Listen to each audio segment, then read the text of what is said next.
நியாயாதிபதிகளின் புஸ்தகம் 4ஆம் அதிகாரம் முதல் 9 வசனங்களை நாம் எல்லாரும் இணைந்து வாசிக்க போகிறோம். கர்த்தர் நல்லவர். நியாயாதிபதிகள் 4ஆம் அதிகாரம் முதல் 9 வசனங்கள். பழைய ஏற்பாட்டில் 305வது பக்கத்தில் இருக்கிற அற்புதமான ஒரு வேதகால சம்பவத்தை இன்றைக்கு நாம் சில நிமிடங்கள் தியானிக்க கர்த்தர் நமக்கு கிருபை தருவாராக. தொண்டை கொஞ்சம் பலவீனமா இருக்கு, பொறுத்து கொள்ளுங்கள்.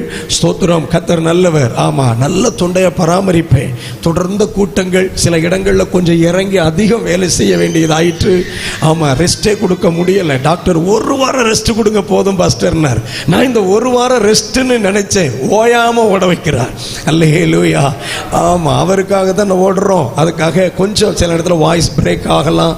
ஆமா, ஸ்தோத்திரம். இந்த மனுஷன் இப்படி ஒரு சத்தத்தோட நிற்காரேன்னு என்ன செஞ்சுக்காதீங்க, கோபப்பட்டுக்காதீங்க. கர்த்தர் நல்லவர். வாசிரோமா 9 வசனத்தையும். ஏகூத் மரணம் அடைந்த பின்பு இஸ்ரவேல் புத்திரர் திரும்ப கர்த்தரின் பார்வைக்கு பொல்லாப்பானதை செய்து வந்தார்கள். ஆகையால் கர்த்தர் அவர்களை ஆத்சோரில் ஆளுகிற யாபீன் என்னும் கானானியருடைய ராஜாவின் கையிலே விற்று போட்டார். அவனுடைய சேனாபதிக்கு சிசேரா என்று பேர். அவன் புறஜாதிகளுடைய பட்டணமாகிய அரோசேத்திலே குடியிருந்தான். அவனுக்கு 900 இருப்பு ரதங்கள் இருந்தது. அவன் இஸ்ரவேல் புத்திரரை 20 வருஷம் கொடுமையாய் ஒடுக்கினான். இஸ்ரவேல் புத்திரர் கர்த்தரை நோக்கி முறையிட்டார்கள். அக்காலத்திலே லபிதோத்தின் மனைவியாகிய தெபோராள் என்னும் தீர்க்கதரிசியானவள் இஸ்ரவேலை நியாயம் விசாரித்தாள். அவள் எப்ராயிம் மலைதேசமான ராமாவுக்கும் பெத்தேலுக்கும் நடுவில் இருக்கிற தெபோராளின் பேரிச்ச மரத்தின் கீழே குடியிருந்தாள். அங்கே இஸ்ரவேல் புத்திரர் அவள் இடத்திற்கு நியாய விசாரணைக்கு போவார்கள். அவள் நப்தலில் உள்ள கேதேசில் இருக்கிற அபினோகாமின் குமாரன் பாராக்கை வரவழைத்து, நீ நப்தலி புத்திரரிலும் செபுலோன் புத்திரரிலும் 10,000 பேரை கூட்டிக் கொண்டு தாபோர் மலைக்கு போக கடவாய் என்றும், நான் யாபின் சேனாபதியாகிய அவன் ரதங்களையும் அவன் சேனையையும் கீசோன் பள்ளத்தாக்கிலே உன்னிடத்திற்கு வர இழுத்து அவனை உன் கையில் ஒப்புக் கொடுப்பேன் என்றும் இஸ்ரவேலின் தேவனாகிய கர்த்தர் உனக்கு கட்டளையிடவில்லையா என்றாள். அதற்கு பாராக், நீ என்னோட கூட வந்தால் போவேன், என்னோட கூட வராவிட்டால் நான் போக மாட்டேன் என்றான். அதற்கு அவள், நான் உன்னோட கூட நிச்சயமாய் வருவேன், ஆனாலும் நீ போகிற பிரயாணத்தில் உண்டாகிற மேன்மை உனக்கு கிடையாது. கர்த்தர் சிசேராவை ஒரு ஸ்திரீயின் கையில் ஒப்புக் கொடுப்பார் என்று சொல்லி தெபோராள் எழும்பி பாராக்கோட கூட கேதேசுக்கு போனாள். ஆண்டவருடைய நாமம் மகிமைப்படுவதாக. வேதாகமம் சரித்திரங்களால் நிறைந்தது. கற்பனை கதை என்று இதில் ஒன்றுமே இல்லை. All the things we are reading is already happened in the history. சரித்திரத்தில் நடந்ததை தெய்வம் நமக்கு எழுதி கொடுத்திருக்கிறார். ஏன் இதை எழுதி கொடுத்திருக்கிறார்? ஆண்டவர் சரித்திரங்களின் தேவனாக இருக்கிறார். இன்றைக்கு நீங்களும் நானும் வாழ்கிற இந்த காலம் கூட ஒரு நாள் சரித்திரமாக எழுதப்படும். உங்கள் வாழ்விலும் என் வாழ்விலும் கர்த்தர் செய்தது சரித்திரத்தில் எழுதப்படும். ஆண்டவரே, நம்புறவங்களை மட்டும் உயிரோட வச்சு அதை பார்க்க கிருபை செய்யுங்க. ஸ்தோத்திரம். அல்லேலூயா. ஆண்டவருடைய நாமம் மகிமைப்படுவதாக. கர்த்தர் நல்லவர். நம்முடைய தெய்வம் சரித்திரங்களின் ஊடாக கிரியை நடப்பிக்கிறவர். மனிதர்கள் ஊடாக தம்முடைய வல்லமையை விளங்க பண்ணுகிறவர். அந்த மகத்துவமான தெய்வத்தின் ஒரு செயலைத்தான் இந்த வேத பகுதியில் நம்ம வாசிக்கிறோம். நியாயாதிபதிகளின் காலம் நமக்கு தெரியும். ராஜாக்கள் இல்லை, அவன் தன் இஷ்டப்படி நடந்து கொண்டிருந்த காலங்கள். ஆண்டவர் அவ்வப்போது இரட்சகர்களை எழுப்புவார், நியாயாதிபதிகளை எழுப்புவார். அவர்கள் மூலமாக இஸ்ரவேலர்களுக்கு ரட்சிப்பு கிடைக்கும். அவர்களை கொண்டு நியாய விசாரணை நடக்கும். அவர்கள் உயிரோடு இருக்கிற வரைக்கும் சொன்ன சொல்லு கேட்பாங்க. அவன் செத்த அன்னைக்கு நம்ம ஆட்கள் பழைய வாழ்க்கைக்கு திரும்பிடுவாங்க. அப்புறம் ஆண்டவருக்கு என்ன செய்ய? நீங்க நியாயாதிபதிகள் புஸ்தகத்தை பார்த்தீங்கன்னா 7 வருஷம் 20 வருஷம் ஆமா அப்படின்னு சில ஆண்டுகள் பக்கத்தில் இருக்கிற நாட்டுக்காரன்ட்ட இந்த ஜனத்தை குத்தகைக்கு கொடுத்துருவார். ஸ்தோத்திரம், ஸ்தோத்திரம். குத்தகைக்கு கொடுத்துருவார். இவங்களை வச்சு திருத்துடே அப்படின்னு கொடுத்துருவாரு.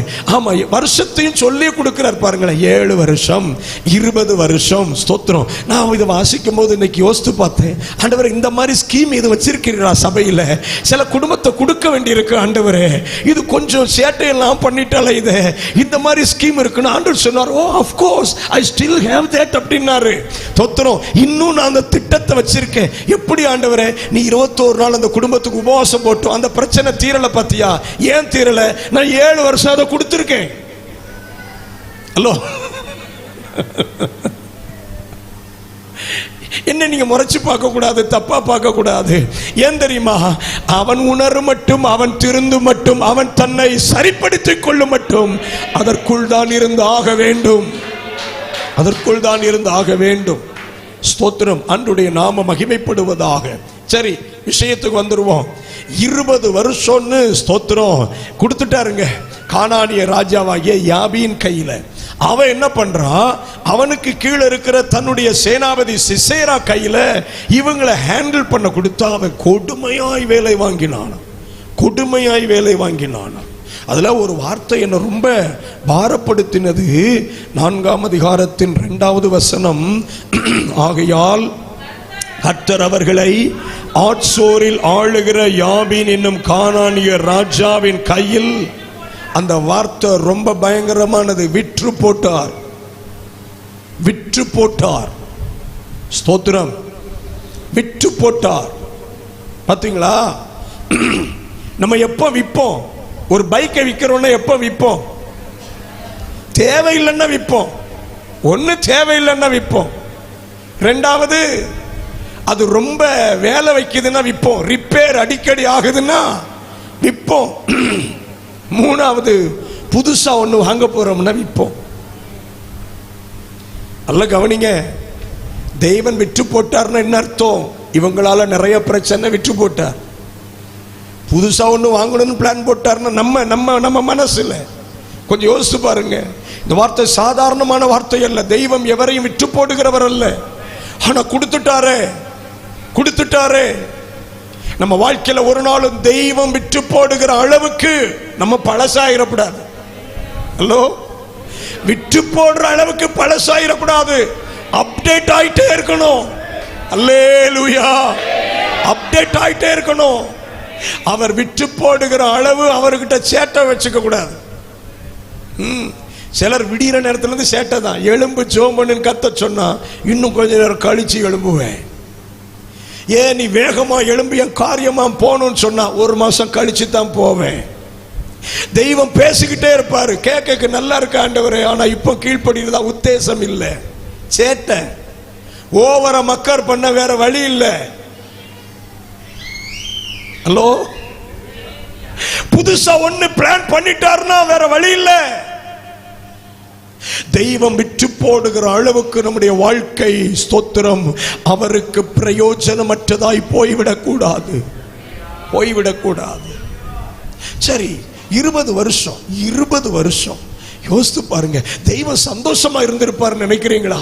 ஆண்டவர் சந்தோஷமா இருந்திருப்பார் நினைக்கிறீங்களா? சிசேரா இவர்களை ஒடுக்கும் போது கர்த்தர் கைகொட்டி சிரிச்சிருப்பார் நினைக்கிறீங்களா? இல்ல, அவருடைய மனதில் ஏராளமான பாறை இருந்திருக்கும், ஏராளமான ஏக்கம் இருந்திருக்கும். என் பிள்ளைய விடுதலை ஆக்கணும், என் பிள்ளைக்கு ஒரு மீட் பண்ண திட்டமிடணும், நேர்த்தியா செய்யணும். அதையும் ஒரு ஓரத்தில் செய்கிறார். எப்படி கானானிய ராஜாவின் கையில் விற்று போட்டாரோ அதே நேரம் இவர்களை விடுதலையாக்கும்படிக்கு ஒரு டீமை ஃபார்ம் பண்ணியிருக்கிறார். பாருங்க, பாராக் என்கிற படை தளபதியின் கீழே 40,000 பேர் கொண்ட ஒரு அற்புதமான படை ஆயத்தமாகிறது.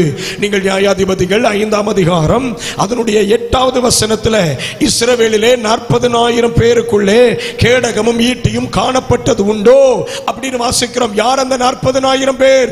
படையிலே, அந்த பாராக்கின் படையில இருந்தவர்கள். ஸ்தோத்திரம். டெய்லி பாராக் எல்லா ஜனத்தையும் கூட்டு போய் நிறுத்தி அவர்களை படைக்கும், அந்த ஸ்தோத்திரம் யுத்தத்துக்கும் ஆயத்தப்படுத்தும் போது ஆண்டவர் சந்தோஷப்படுவார், மகிழ்ச்சி அடைவார். இன்னும் கொஞ்ச நாள் தான் பாராக்கே, prepare your team, உன் ஜனத்தை ஆயத்தப்படுத்து, உன் கூட இருக்கிற கூட்டத்தை ஆயத்தப்படுத்து, ஒரு பெரிய வெற்றியை நான் உன் மூலமாய் தரப்போகிறேன் என்று பாராக்கின் மேல நம்பிக்கை வைத்து, பாராக்கின் மேல முதலீடு பண்ணி, பாராக்கின் மேல ஒரு பெரிய ஏக்கத்தை, எதிர்பார்ப்பை கர்த்தர் வைத்திருந்தார். 20 வருஷம், 20 வருஷம், 20 வருஷம் அந்த மனுஷனுக்குள்ள முதலீடு பண்ணுகிறார், நம்பிக்கையை முதலீடு பண்ணுகிறார். அந்த பாராக்க பார்க்கும் போதுல கர்த்தர் நினைப்பார், என் ஜனத்தை விடுதலையாக்க போகிற படை தளபதி இவன். தெரியுமா? உங்களை என்னையும் உலகம் சாதாரணமாய் பார்க்கிற போது நம்மை கொண்டு செய்ய போகிற திட்டத்தின்படி நம்மை பார்க்கிறவர் தேவன். அல்லேலூயா. நம்மை கொண்டு செய்ய போகிற திட்டத்தின்படி நம்மை பார்க்கிறவர். ஒரே சின்ன உதாரணம் சொல்றேன். கிதியோனை பார்த்து கர்த்தர் சொன்ன முதல் வார்த்தை என்ன தெரியுமா? பராக்கிரமசாலியே, பராக்கிரமசாலியே. நான் ஒரு நாள் ஆண்டவர்கிட்ட கேட்டேன், ஒன்னும் செய்யாம ஆலைக்கு பின்ன போர் அடிச்சிருக்கிறவனை பார்த்து பராக்கிரமசாலின்னு சொல்றீங்களா ஆண்டவரே?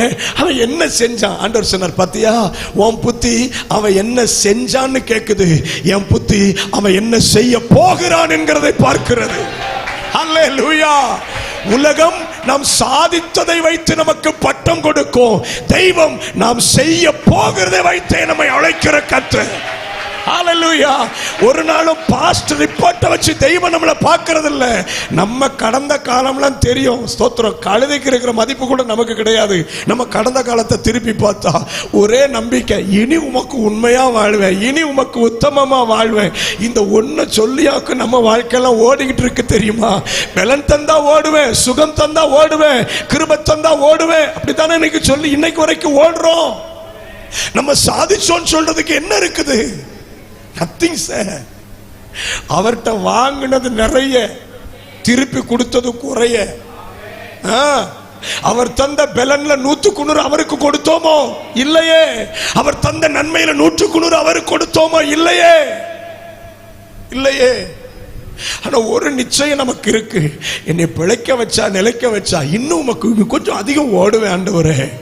எத்தனை பேர் ஆமென் சொல்றீங்க? பாராக்கின் மேல் அவ்வளவு முதலீடு. இன்னைக்கு சிலரை பார்த்து ஆண்டவர் சொல்றார், உன் மேல நான் நிறைய இன்வெஸ்ட் பண்றேன். கவனிக்கிறீங்களா? இன்னைய கவனிக்கிறீங்களா? கர்த்தர் நம்ம வாழ்க்கைக்குள்ள நிறைய இன்வெஸ்ட் பண்றார், நிறைய முதலீடு பண்ணுகிறார், நிறைய தேவ வார்த்தைகளை முதலீடு பண்ணுகிறார், நிறைய கிருபைகளை முதலீடு பண்ணுகிறார், நிறைய அபிஷேகத்தை முதலீடு பண்ணுகிறார், நிறைய பரலோக திட்டங்களை முதலீடு பண்ணுகிறார். ஒவ்வொரு முறையும் தெய்வம் நம்மை அபிஷேகிக்கும் போது விருதாவாய் அபிஷேகிக்கவில்லை. ஒரு எதிர்பார்ப்பை தெய்வீக திட்டத்தையாக்கும் நமக்குள்ளாக கர்த்தர் முதலீடு பண்ணுகிறார், முதலீடு பண்ணுகிறார். இந்த வேத பகுதியை வாசிக்கும் போது ஆண்டு எனக்கு அப்படித்தான் சொன்னார். என் எதிர்பார்ப்பே பாராக்குதான்ப்பா, பாராக்குதான்ப்பா என் எதிர்பார்ப்பு. நான் காலையிலே என் மகன் எழுமனவனை பார்ப்பேன், பாராக்கு என்ன செய்கிறான், பாராக்குடைய சிந்தை என்ன, பாராக்குடைய காரியம் என்ன. 20 long years, 20 நீண்ட ஆண்டுகளாக, 20 நீண்ட ஆண்டுகளாக நம்மால் டெய்லி எழுப்பி எல்லாம் பண்ணினாருங்க. ஆனால் யுத்தம் செய்ய வேண்டிய நாள் வந்தபோது, யுத்தம் செய்ய வேண்டிய நாள் வந்தபோது அன்னைக்கு ஆண்டவர் பயங்கர சந்தோஷமா இருந்தார். தூதர்கள் பேசிக்கிறாங்க, என்ன இன்னைக்கு ஐயா இவ்வளவு மகிழ்ச்சியா இருக்கார்? ஒரு தூதன் சொல்றான், உனக்கு விவரம் தெரியாதப்பா, இன்னைக்கு இஸ்ரவேல் ஜனங்களுக்கு விடுதலை, இன்னைக்குதான் அவங்க விடுதலையாக்க போறாங்க, விடுதலையாக்கப்பட போறாங்க. பாரா கூட இருக்கிற 40,000 பேர் இருக்காங்க பாத்தியா, இன்னைக்கு பறத்த போறாங்க பாரு. பூமியில ஒரு பயங்கரமான வெற்றி தேவ பிள்ளைகளுக்கு காத்திருக்குது. ஆவலோடு எல்லாம் பார்த்துட்டு இருக்காங்க மேல இருந்து. சோத்திரம். நம்ம ஆளு திடீர்னு வாய் திறந்து ஒரு வார்த்தை சொன்னார் பாருங்களேன். தெபொராள் அழைத்து, நீ உன்னோடு கூட 10,000 பேரை கூட்டு கொண்டு போன்னு சொன்னா, பாராக்கின் வாயிலிருந்து வந்த ஒரு வார்த்தை நாம் கவனிக்க வேண்டியது 8வது வசனம்.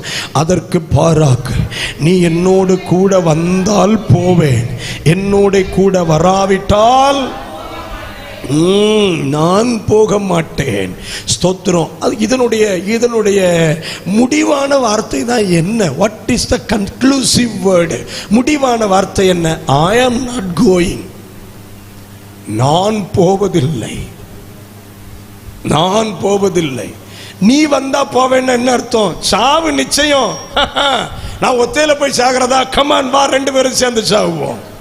என்ன படையில இருந்தது 40,000 பேரு, இப்ப கூட்டு போக சொன்னது 10,000 பேர். அதான் பிரச்சனை. 40,000 பேர் வந்தா பாராக்கு கொஞ்சம் பலமா இருந்திருக்கும். ஆனா தெய்வம் அனுமதித்தது 10,000 பேர். ஏன்? ரூபன் சொல்றான், நான் தொழுவத்தில் இருக்க மாடு ஆடலாம் பார்க்கணும்ல. நீங்க பாட்டு 7 நாள் கூட்ட வைப்பிய, 7 நாள் வர முடியுமா? அதனால முதல் நாள் கொஞ்சம் பேர் வருவோம், 2வது நாள் கொஞ்சம் பேர் வருவோம், வீட்டிலேயே ஷிஃப்ட் வச்சுக்கிடுவோம். முதல் நாள் கணவர், 2ஆம் நாள் மனைவி, 3ஆம் நாள் மூத்த பிள்ளை, 4ஆம் நாள் அடுத்த பிள்ளை. பைக்ல 2 பேர் தானே சார் போக முடியும், ஒரு பைக் தான் இருக்கு. அதனால குடும்பத்துக்கு 2 பேர் மட்டும் ஷஃபிள் பண்ணி போவோம். ரூபன்ட்ட போய் கேளுங்க. அவர் பாட்டு சொல்லுவாருங்க. 20 வருஷமா சொல்லிட்டு இருந்தா திடீர்னு சொல்றாரு, என் மாடெல்லாம் ஈனுபடி நிக்குது, ஆடெல்லாம் அங்க இருக்கு, தொழுவத்தில் இருக்கணும்லாங்க. கிளையாத்து மனுஷட்ட கேளுங்க, நான் வர்றேன், ஆனா யோர்தானுக்கு அந்த கரையில நின்னுக்கிறேன், நீங்க போய் முடிச்சிட்டு வாங்க. ஸ்தோத்திரம். தான் புத்திரட்ட கேளுங்க, கப்பல்ல உட்கார்ந்துருக்கேன், நீங்க அடிப்படியா வந்த உடனே உங்களை டக்குன்னு போட்டு நான் அக்கறைக்கு கொண்டு போகணும்ல, அப்ப நான் ரெடியா உட்கார்ந்துருப்பேன். என்ன ரெடியா கூட்டு போறதுக்கு. இன்னும் சில தான் புத்திரரை பார்த்தேன், நான் வந்த கார்லாம் நிக்கும்னு பார்த்தேன், ஆனா பாதி கார் போயிட்டு தான் புத்திரர் போல தெரியுது. நான் கப்பல்ல இருக்கேன், கார்ல இருக்கேன், அங்கே இருக்கேன், முடிச்ச உடனே ஒரு போன் பண்ண உடனே வந்துருவேன். நம்ம ஆத்துக்காரன் வேற யாரு? நம்ம புள்ளதான். ஸ்தோத்திரம். ஆசேர் மனுஷர் கடற்கரையிலே தங்கி குடாக்கள்ளைய தாபரித்தாச்சான். இத்தனையும் வரல. ரூபன், கீலேயா, தான், ஆசேர், இதெல்லாம் இந்த 30,000 கோஷ்டியில் இருக்குதாக்கும். வராத கோஷ்டி. வந்தது 10,000. ஆண்டவர் அனுமதிச்சது சொல்றாரு, இந்த 10,000 மட்டும் தான் நீ கூட்டு போகணும். போ, யுத்தம் கர்த்தருடையது, யுத்தம் கர்த்தருடையது, தெய்வம் வெற்றி தருவார், எல்லாம் சொல்லப்பட்டது. ஆனா பாராக்கு எண்ணிக்கையை பார்த்தான். பாராக்கு எண்ணிக்கையை பார்த்தான். 40,000 பேரை வச்சு அவனை அடிக்கிறதே கஷ்டம். அவன்கிட்ட வேற ஸ்தோத்திரம் 900 இருப்பு ரதங்கள் இருக்குது. அவனை எப்படி நம்ம அடிக்கிறது? இவன் கால்குலேட் பண்றான். வாழ்க்கையில் ஆவிக்குரிய ஜீவியத்தில் கால்குலேட் பண்ணக்கூடாது, ஃபெய்த்தை முன்னிறுத்தணும், கணக்கிடக்கூடாது. கர்த்தருடைய வல்லமையை மட்டும் பார்க்கணும். கொஞ்சம் பேரை கொண்டாயிலும் அநேகம் பேரை கொண்டாயிலும் ரட்சிப்பதற்கு கர்த்தருக்கு தடையில்லை. 32,000 பேரை வச்சு இல்ல சார், 300 பேரை வச்சு தான் வெற்றி. அல்லேலூயா. ஆமா, 300 பேரை வச்சு தான் வெற்றி. தோத்திரம். இங்க வந்த உடனே அவ்வளவு பெரிய நாங்க நம்பிடுவோம் நினைக்கீங்களோ? இல்ல, சிலர் உட்கார்ந்து முறைச்சு பார்த்துக்கிட்டே இருக்கீங்க. தோத்திரம். லேட்டா பிக்கப் ஆவீங்க, பரவாயில்ல. அல்லேலூயா. ஆமா, நல்ல கவனிங்க. தெய்வம் யுத்தத்துக்கு வந்ததுனால எல்லாரும் எடுக்கிறது இல்லை. அவருக்கு தெரியும் எந்த 300 வச்சு வேலையை முடிக்கணும்னு. அல்லேலூயா. வேலைக்கு கர்த்தர் கூப்பிட்டா பாக்கியம் ஓடி வந்துடணும்னு. ஆமா, நான் அடுத்த வாரம் வரட்டுமா, அடுத்த மாசம் வரட்டுமா பாஸ்டர்னு சொல்லக்கூடாது. அழைச்ச உடனே வலையும் படகையும் போட்டு வந்த மாதிரி. தோத்திரம். வந்த மாதிரி என்ன, வந்துடணும், இங்க தானே இருக்கோம். அல்லே, ஆண்டவருடைய நாமம் மகிமைப்படுவதாக. என்னை ரொம்ப பாரப்படுத்தின வார்த்தை என்ன தெரியுமா? இன்றைக்கு நான் உங்களோடு பேச போகிற வார்த்தையும் அதுதான் என்னை ரொம்ப பாரப்படுத்தினது. பரலோகம் ஒரு பெரிய திட்டத்தோடு பாராக்கை பார்த்தது. But he said no. He said no. நான் வருவதில்லை, நான் போவதில்லை, போவதில்லை. ஆண்டவர் என்னைக்குமே நம்ம கிட்ட அதிக நேரம் போராடுவார் நினைக்காதீங்க. ஏன் தெரியுமா? சிலரோடு தெய்வம் ரொம்ப போராடி நீதான் வேணும்னு சொன்னார். சிலரோடு அதிகம் ஆண்டவர் போராடுவதில்லை. வரமாட்டேன்னு சொன்ன ஓகே, வர வேண்டான்ட்டார். பாராக் வாயில ஒரு வார்த்தை தான் வந்தது. ஆனா 9வது வசனத்துல என்ன ஆச்சு தெரியுமா? தேவ திட்டம் மாறுகிறது. பாருங்க. அதற்கு அவள், நான் உன்னோடு கூட நிச்சயமாய் வருவேன், ஆனாலும் நீ போகிற பிரயாணத்தில் உண்டாகிற மேன்மை. கர்த்தர் சிசேராவை ஒரு ஸ்திரீயின் கையில். முடிஞ்சா கதை. நீங்கள் நானும் மறுக்கிற ஒவ்வொரு நொடியும் கவனத்தில் வைக்கணும். இன்னொருவருக்கு வாய்ப்பு தாண்டி செல்லும். சபையே, மிகுந்த பாரமான வார்த்தை அது இது. நான் மறுக்கிற ஒவ்வொரு தருணத்திலும் இன்னொருவருக்கு அந்த வாய்ப்பு தேடி போகக்கூடும். ஆனால் கர்த்தர் ஒரு விசை நம்மை தாண்டி போய் விடுவாரே, ஆனால் அவர் திரும்பி வரமாட்டார். புரிந்து கொள்ளுங்கள். ஒரு முறை நம்மளை பைபாஸ் பண்ணிட்டார்னா திருப்பி வரமாட்டார். என்னை ரொம்ப வேதனைப்படுத்துகிற வார்த்தை இது. என்னை ரொம்ப அழ வைத்த வார்த்தை இது. ஏலியும் ஆலயத்தில் தான் படுத்திருந்தான், சாமுவேலும் ஆலயத்தில் தான் படுத்திருந்தான். ஏலியை தாண்டி ஒரு சின்ன சாமுவேல் கிட்ட போய் ஆண்டவர் சாமுவேலே சாமுவேல் என்ன கூப்பிடுறாரு. சின்ன சாமுவேல் எழும்பி வந்து ஏலிட்ட கேட்கிறா, ஏலியே நீர் என்னை கூப்பிட்டீரோ? ஏலி சொல்றான், இல்லப்பா, கர்த்தர் தான் உன்னை கூப்பிட்டாரு. இந்த உணர்வில்லாத ஏலிக்கு உடனே முழங்கால் போடிட்டு அழ தெரியல. ஆண்டவரே, என்னை தாண்டி ஒரு சின்ன பையன் போய் பேசுறீரே, ஏன் என்கிட்ட பேசலன்னு கேட்கல ஏலி. ஏலி கேட்கல. நிறைய தேவ பிள்ளைகள் இதுல ரொம்ப கவனமற்று இருக்கிறோம். நிறைய தேவ பிள்ளைகள் இதுல கவனமற்று இருக்கிறோம். தெய்வம் நம்மை தாண்டி போக விடக்கூடாது. என்னை தாண்டி போகாதிரும் ஆண்டவரே, என்னோடு இடைபடும், என்னோடு பேசும். If I am wrong, correct me. நான் தவறென்றால் என்னை திருத்தும். ஆண்டவர்ட்ட நம்ம கேட்கணும். நீங்க என்னை தப்பா நினைக்க கூடாது. பசையா சின்ன பிள்ளைகள் பயன்பட்டா எனக்கு சந்தோஷம், ஆனா ஆண்டவர்ட்ட அழுவேன். ஒருவேளை எங்களை தாண்டி போயிட்டீங்களோ எனக்கு பயமா இருக்கும் பாஸ்டர். சிறு பிள்ளை, சின்ன பையன், சரியா ஸ்கூல் முடிக்கல, சரியா காலேஜ் முடிக்கல, சரியா வேதம் படிக்கல, but still if God uses him, எனக்கு பயமா இருக்கும், எனக்கு பயமா இருக்கும். அப்பா, எங்க உங்களை விட்டுட்டேனோ, உங்க சத்தத்தை கேட்காம விட்டுட்டேனோ. பயன்படக்கூடாதுன்னு இல்லை, ஆனா பயம். இன்னைக்கு மாலை வேளையில பரிசுத்த ஆவியானவர் சொல்லுகிறார், உன்னை தாண்டி போக ஒரு நொடி ஆகாது, ஒரு நொடி ஆகாது. இன்னொருவரிடத்தில் இந்த தரிசனத்தை கொடுக்க, இன்னொருவரிடத்தில் இந்த பாரத்தை கொடுக்க எத்தனை வருஷம் முதலீடு, எத்தனை வருஷம் பிரயத்தனம், எத்தனை வருஷம் அபிஷேகம், எத்தனை வருஷம் உனக்குள்ளாக உன்னை உருவாக்குவது. இன்னும் ஏன் அழைப்புக்கு தாமதம்? பீடத்தில் தெய்வத்தின் பாரத்தை நான் ஆவியில பலமாய் உணர்கிறேன். இன்னும் எத்தனை நாள் தள்ளி போடுவது அந்த அழைப்பை, இன்னும் எத்தனை நாள் தள்ளி போடுவது அந்த தரிசனத்தை, இன்னும் எத்தனை நாள் தள்ளி போடுவது உடன் ஆவிக்குரிய காரியத்தில் பயணிப்பதை? இன்னும் எத்தனை நாள், இன்னும் எத்தனை நாள்? கர்த்தர் நல்லவர். ஆனா ஒரு காரியம் என் உள்ளத்தை கொஞ்சம் ஆறுதல் படுத்தினது. கர்த்தருக்கு ஸ்தோத்திரம். தேவ திட்டம் எவருக்காகவும் நிற்காது, தெய்வ திட்டம் யாருக்காகவும் நிற்காது. நான் தேவ சமூகத்திலிருந்து பயபக்தியோடு சொல்லுகிறேன், எனக்காக தேவ திட்டம் நிற்காது. ஒரு ராத்திரி கூட நிற்க விட மாட்டார், ஒரு பகல் கூட நிற்க விட மாட்டார். If I am not eligible, நான் தகுதியற்றவனாய் இருந்தால் he will use someone. காரணம், தேவனுடைய வேலை தீவிரம், தேவனுடைய வேலை தீவிரம், தேவனுடைய வேலை தீவிரமாய் இருக்கிறது. தேவனுடைய வேலை தீவிரம், தெய்வத்தின் வேலை தீவிரம். அவர் நிப்பாரு, இன்னும் ஒரு தடவை பேசுவாரு, நம்மகிட்ட டீல் பண்ணுவாரு, நம்ம கிட்ட ஏதாவது உடன்படிக்கை பண்ணுவாரு, உன் கடன் அடைக்கிறதுக்கு ஏதாவது பிளான் தருவாரு, பிள்ளையுடைய காரியத்துக்கு ஏதாவது பேசுவார். No no no.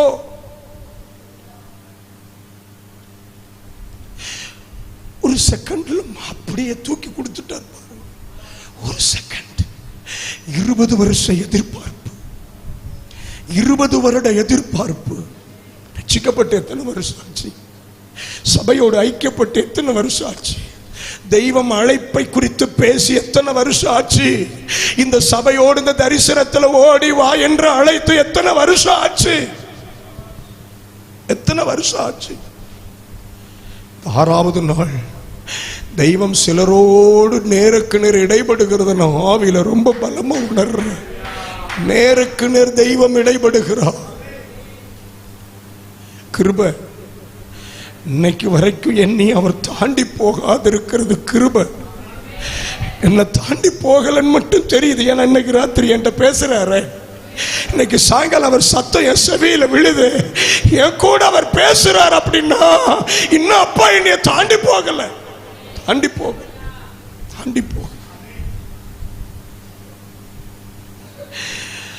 ஒரு படை தளபதி 20 ஆண்டுகளாக ஆயத்தப்பட்டவன், 40,000 பேரை தன்னோடு வைத்திருந்தவன், 10,000 பேரோடு அதை நிறைவேற்றும்படிக்கு தெய்வத்திடமிருந்து கட்டளை பெற்றவன், செய்ய முடியாததை கிச்சன்ல நிக்கிற ஒரு சாதாரண பொம்பளைய கொண்டு வேலையை முடிக்கிறார் ஆண்டவர். அல்லேலூயா. யுத்தத்துக்கு மீச வேண்டாம், யுத்தத்துக்கு பட்டயம் வேண்டாம், யுத்தத்துக்கு கட்டபொம்மனுடைய வீர வசனம்லாம் ஒரு உப்புக்கு உதவாது, ஒரு உப்புக்கு உதவாது. யுத்தத்துக்கு தேவை கீழ்ப்படிதல். சொன்னீர் செஞ்சேன், அவ்வளவுதான். அல்லேலூயா. யுத்தத்துக்கு தேவை விட்டு கொடுத்தல். கரண்டியும் கத்தியும் பிடிச்சிட்டு நின்னவ கையில கூடாரம் ஆணையும் சுத்தியலும் வச்சு வேலையை முடிச்சார். பார்த்தீங்களா? இன்னைக்கு மாலை வேளையில கத்த சொல்லுகிறா, பரலோகம் தன் பதில் ஆட்களை தேடி நிற்கிறது. பரலோகம் தன் பதில் ஆட்களை தேடி நிற்கிறது. ஹலோ, நான் தான் அந்த சபையில் மூத்த விசுவாசி. சப்ப பிரயோஜனப்படாது, சல்லி பைசாவுக்கு பிரயோஜனப்படாது. நாங்கள் தொடங்கும் போதுந்தே இருக்கோம், இருங்க சார், பிரச்சனை இல்லை, நான் மூத்தவர்களை மதிக்கிறேன், அன்பாய் மதிக்கிறேன், என்னை தப்பா நினைக்காதீங்க. ஆனால் ஏன் இந்த வார்த்தையை சொல்றேன்னு தெரியுமா? இத்தனை வருஷம் இருந்து நான் என்ன செஞ்சேங்கிற ஒரு கேள்வி நான் என்ன பார்த்து கேட்கணும். அன்னையிலேருந்து இன்னைக்கு வரைக்கும் சபையில் இதே இடம்தான். இந்த ஃபேனுக்கு கீழே இருப்பேன், விடவே மாட்டேனே. ரொம்ப நல்லது, தோத்துறோம். அந்த ஃபேனே ஒரு நாள் கணக்கு கேட்கும், இவ்வளோ காத்து தந்தேன், நம்ம கூட 4 பேர் நீ ஏன் கூட்டு வரலன்னு கேட்கும் நம்ம கிட்ட, இல்லை? சரி, இன்றைக்கு மாலை நாம் தியானிக்க போகிற தேவ வார்த்தையின் தலைப்பு பரலோக திட்டத்தின் பதில் ஆள். பரலோக திட்டத்தின் பதில் ஆள். ஒரு முறை என் கூட சத்தமா சொல்லிருங்க, பரலோக திட்டத்தின் பதில் ஆள். இன்னொரு தடவை சத்தமா சொல்லிருங்க, பரலோக திட்டத்தின் பதில் ஆள். பக்கத்தில் உள்ள ஒருத்தரையாவது கையை பிடிச்சி அவங்க முகத்தை பார்த்து சொல்லுங்க, பரலோக திட்டத்தின் பதில் ஆள் நாமே அப்படின்னு சொல்லிருங்களேன். பரலோக திட்டத்தின் பதில் ஆள் நாமே, நம்ம தான். ஒரு காரியத்தை நம்ம ஒன்று புரிஞ்சுக்கணும் பாருங்க, யாரோ வந்து உட்கார வேண்டிய இடம் தயவான் நமக்கு கிடைச்சிருக்கு. அல்லேலூயா. நான் இன்னைக்கு சாயங்காலம் அப்படித்தான் நினைக்கிறேன், யாரோ நின்று பிரசங்கம் பண்ண வேண்டிய பீடம் என்ன அப்பா தயவா கொண்டு வந்து நிறுத்திருக்கிறாரு. இந்த சின்ன வாய்ப்பை யூஸ் பண்ணிக்கணும், அவ்வளவுதான். இந்த சின்ன வாய்ப்பை அவரை கனம் பண்ணும்படி, வார்த்தையை டெலிவர் பண்ணும்படி யூஸ் பண்ணிக்கணும், அவ்வளவுதான். திரும்ப நம்ம சந்திப்போமா தெரியாது, இங்க சந்திப்போமா பரலோகத்தில் சந்திப்போமா தெரியாது. ஆனா அதுக்கு முன்பாக இந்த கொஞ்ச நேரத்தை ராஜாவின் ஊழியத்திற்காக, ராஜ்ய வேலையின் தீவிரத்திற்காக பயன்படுத்தி விட வேண்டும் என்கிற ஏக்கத்தோடு நான் அந்த பீடத்தில் நிற்கிறேன். அல்லேலூயா. சரி, பரலோக திட்டத்தின் பதில் ஆள். பரலோக திட்டத்தின் பதில் ஆள்.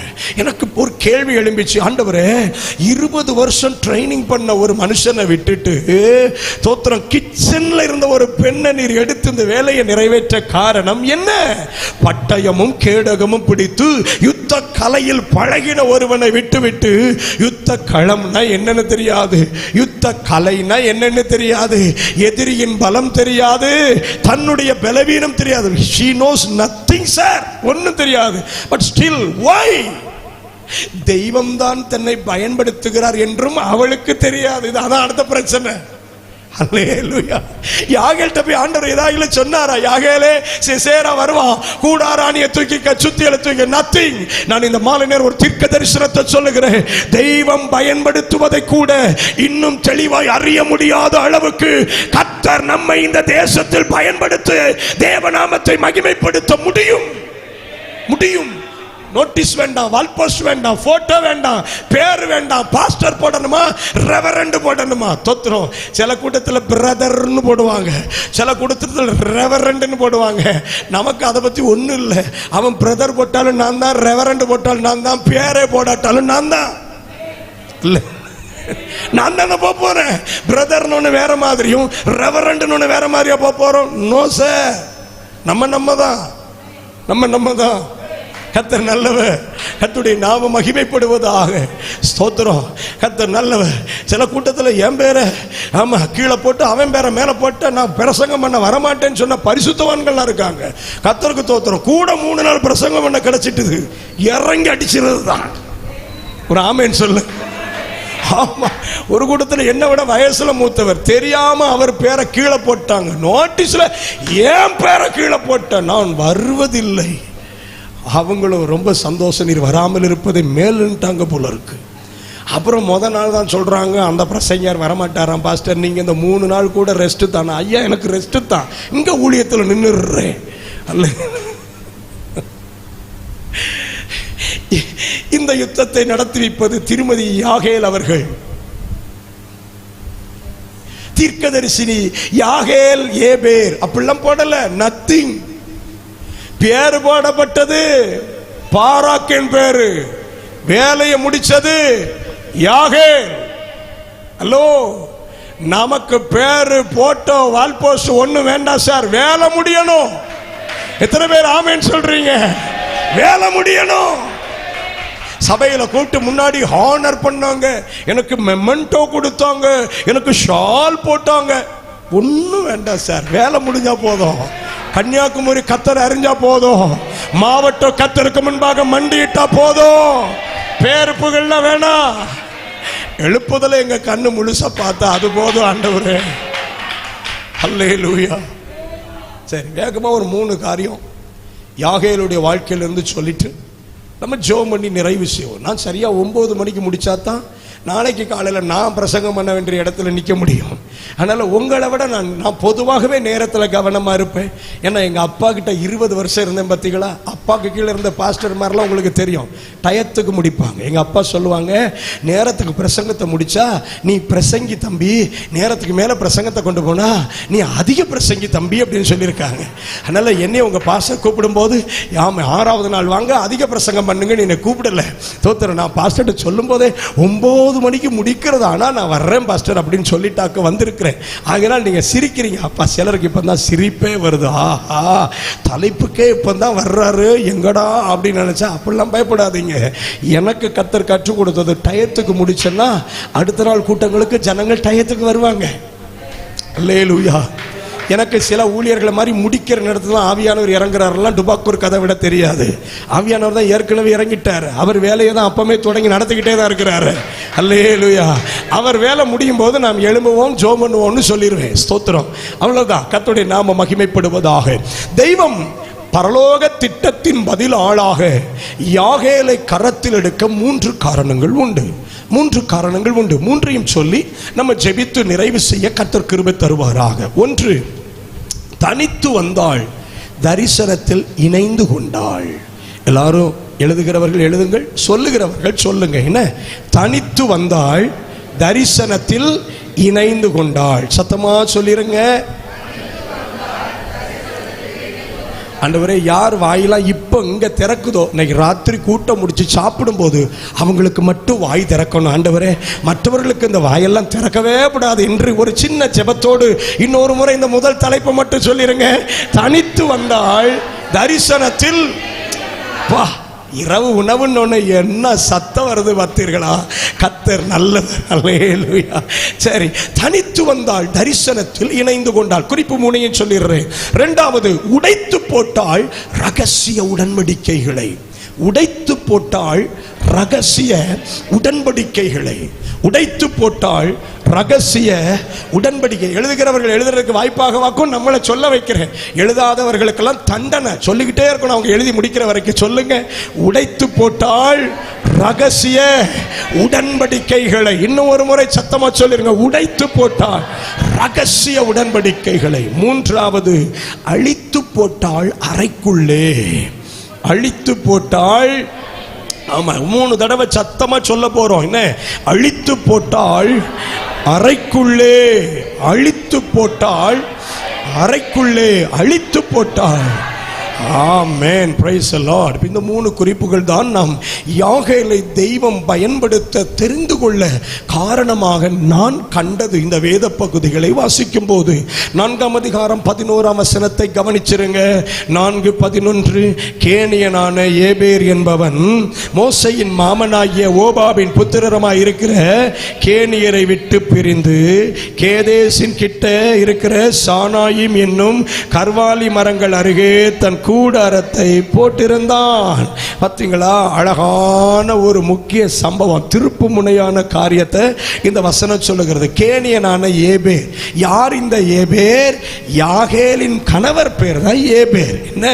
இவங்க குடும்ப வகையராவுக்கு பேர் கேனியர்கள். யார் இந்த கேனியர்கள்? மோசையின் மாமன் குடும்ப வகையரா. இங்க ஓபா மோசையின் மாமன் அல்ல. நம்ம தமிழ் பைபிள்ல மோசையின் மாமன் இருக்குது. நீங்கள் மலையாள வேதாகமத்தை படித்தால் மோசையின் மச்சினன் என்று தெளிவாக இருக்கும். ஆகினால இது மோசையின் மாமன் அல்ல, மோசையின் மச்சினன். மாமன் குடும்ப வகையரா, அவ்வளவுதான். அவங்களுக்கு பேர் தான் கேனியர்கள். ஸ்தோத்திரம். இது ஒரு குரூப் கேனியர்கள். யாத்ராகமம் 18ஆம் அதிகாரத்தை படித்தால் மோசையின் மாமனுடைய கேரக்டரை வச்சு இந்த கேனியர்கள் எப்படிப்பட்டவர்கள் நம்ம புரிஞ்சுக்கலாம். மோசையின் மாமன் யாத்ராகமம் 18ஆம் அதிகாரத்தில் வந்து மருமகனை பார்க்கிறார், பிரமிச்சு போயிட்டார். ஏன்னா மருமகன் வீட்டில் இருக்க வரைக்கும் ஆடு சூப்பர் அமைப்பார், ஆடு சூப்பர் அமைப்பார், சூப்பர் அமைப்பார் ஆடு. தோத்துரும். ஆனா 40 வருஷம் ஐயா ஆடு மேய்ச்சாரு, ஒத்த ஆட்டுக்குட்டி கூட அவருக்கு சொந்தமா இல்லை. பாத்தீங்களா? நீங்க யோசித்து பார்த்திருக்கீங்களா? என்னைக்காவது ஒரு நாள் யோசித்து பார்த்தேன். இந்த மனுஷன் 40 வருஷம் மாமனார் வீட்டில் ஆடு மேய்ச்சி ஒத்த ஆட்டுக்குட்டி கூட கிடைக்கல. இதே போல இன்னொரு மருமகன் மாமனார் வீட்டில் ஆடு மேய்ச்சாரு, 20 வருஷம் தான். பெருகிட்டார். பத்துங்களா? பெருகிட்டார். ஒருத்தன் 40 வருஷம் ஆடு மேய்ச்சி ஒன்னும் கிடைக்கல, ஒருத்தன் 20 வருஷத்துல பெருகிட்டான். ஸ்தோத்திரம். அழைப்பு உள்ளவனுக்கு ஆட்டுக்குட்டி கூட உலகத்துல கிடைக்காது. நீ 40 வருஷம் கம்பெனி விட்டு கம்பெனி மாறினாலும், ஆமா ஃபேக்டரி விட்டு ஃபேக்டரி போனாலும், இதை விட பெரிய வேலை பாஸ்டர், இங்க இருந்து குவைத்துக்கு போனேன் பாஸ்டர், குவைத்துல இருந்து லண்டனுக்கு போனேன், எங்க வேணா போ சாமி, கடைசியில ஆட்டுக்குட்டி கூட கிடைக்காது. ஏன்னா அழைப்பு உள்ளவன் எங்க உருண்டாலும் பிறண்டாலும் அழைப்புல வந்து நின்னா மட்டும்தான் அவனுக்கு ஏதாயிலும் மிஞ்சும். பிழைப்பு உள்ளவன் உள்ளூருக்குள்ள இருந்தாலே பெருகிக்கிட்டே இருப்பான். யாக்கோபின் அழைப்பு பிழைப்பு. ஸ்தோத்திரம். மோசேயின் அழைப்பு பிழைப்பு அல்ல. ஸ்தோத்திரம். கர்த்தர் நல்லவர். ஆகினால இவர் நினைச்சாரு, தங்கமான மருமகன் 40 வருஷம் நம்ம வீட்டில் ஆடு வச்சாலும் ஒத்த ஆட்டுக்குட்டி கூட கேட்கலையே, அவர் பாட்டு கிளம்பி வந்துட்டாரு, இங்கேயும் வந்து இஸ்ரவேலர்கள் எல்லாருடைய ஆட்டுக்குட்டியும் தான் மேய்ச்சிக்கிட்டு இருப்பாரோ அப்படின்னு வந்து பார்த்தா பிரமிச்சு போயிட்டார், ஆடி போயிட்டார். நம்ம ஆளு, ஏன் நம்ம மருமகன் அப்பா இவ்வளோ பேர் இப்படி வரிசையில் நிற்கிறாங்க, அத்தாடி. இவருக்கு இதெல்லாம் பார்த்துட்டு ஒரு பக்கம் பிரமிப்பு, இன்னொரு பக்கம் கவலை. இப்படியே இருந்தா நம்ம மருமகன் சீக்கிரம் செத்து போயிடுவாரு. என் மவா தோத்திரம், ஆமா கனவுல மாறிடுவாளன்னு சொல்லிட்டு அவருக்கு ஒரு ஐடியா கொடுக்கிறாரு. நீர் இப்படியே தனியா உட்கார்ந்து அவ்வளவு விசாரிக்க கூடாது, உமக்கு கீழே திறமை உள்ளவர்களை நியமித்து கருகலான காரியத்தை மட்டும் அவங்க என்ன செய்யட்டும், கொண்டு வரட்டும் சொன்னா. மோசே ஒன்னு ஒன்னா சொல்றான், எகிப்தில் நடந்த அற்புதம். ஆமா எத்திரோ கேட்கிறான், அப்படியா பண்ணாரு, என்ன ஆண்டவர், யோ மோசே அசத்தி விட்டீங்கயா அப்படின்னு எல்லாம் சொன்னவரு 18ஆம் அதிகாரத்தில் இருக்குது. எல்லாம் சொல்லிட்டு கர்த்தருக்கே சோத்திரம் பண்ணிட்டு, நீர் வா ரூட்ல போ, நான் என் ரூட்ல போறேன்னு போயிட்டான். பார்த்தீங்களா? இதான் கேனியன். ஆமா, நல்ல கர்த்தருடைய ரட்சிப்பின் கிரியை கேட்பான். அப்படியே ரட்சிக்கப்பட்டீங்க, நீங்க அந்த சர்ச்சுக்கே போங்க, நான் இந்த கோயிலுக்கே போயிட்டு இருக்கேன்னுருவான். முழுகியா ஞானஸ்நானம் எடுக்கணும், அத்தாடி நமக்கு தான் சின்ன பிள்ளையா இருக்கும் போதே விளங்காம போ, உருப்படாம போ, நாசமா போன்னு 3 தடவை தெளிச்சு விட்டாங்களே. ஏமா அது ஞானஸ்நானம் இல்லை, அது எங்க அப்படித்தானாங்க சொன்னாங்க.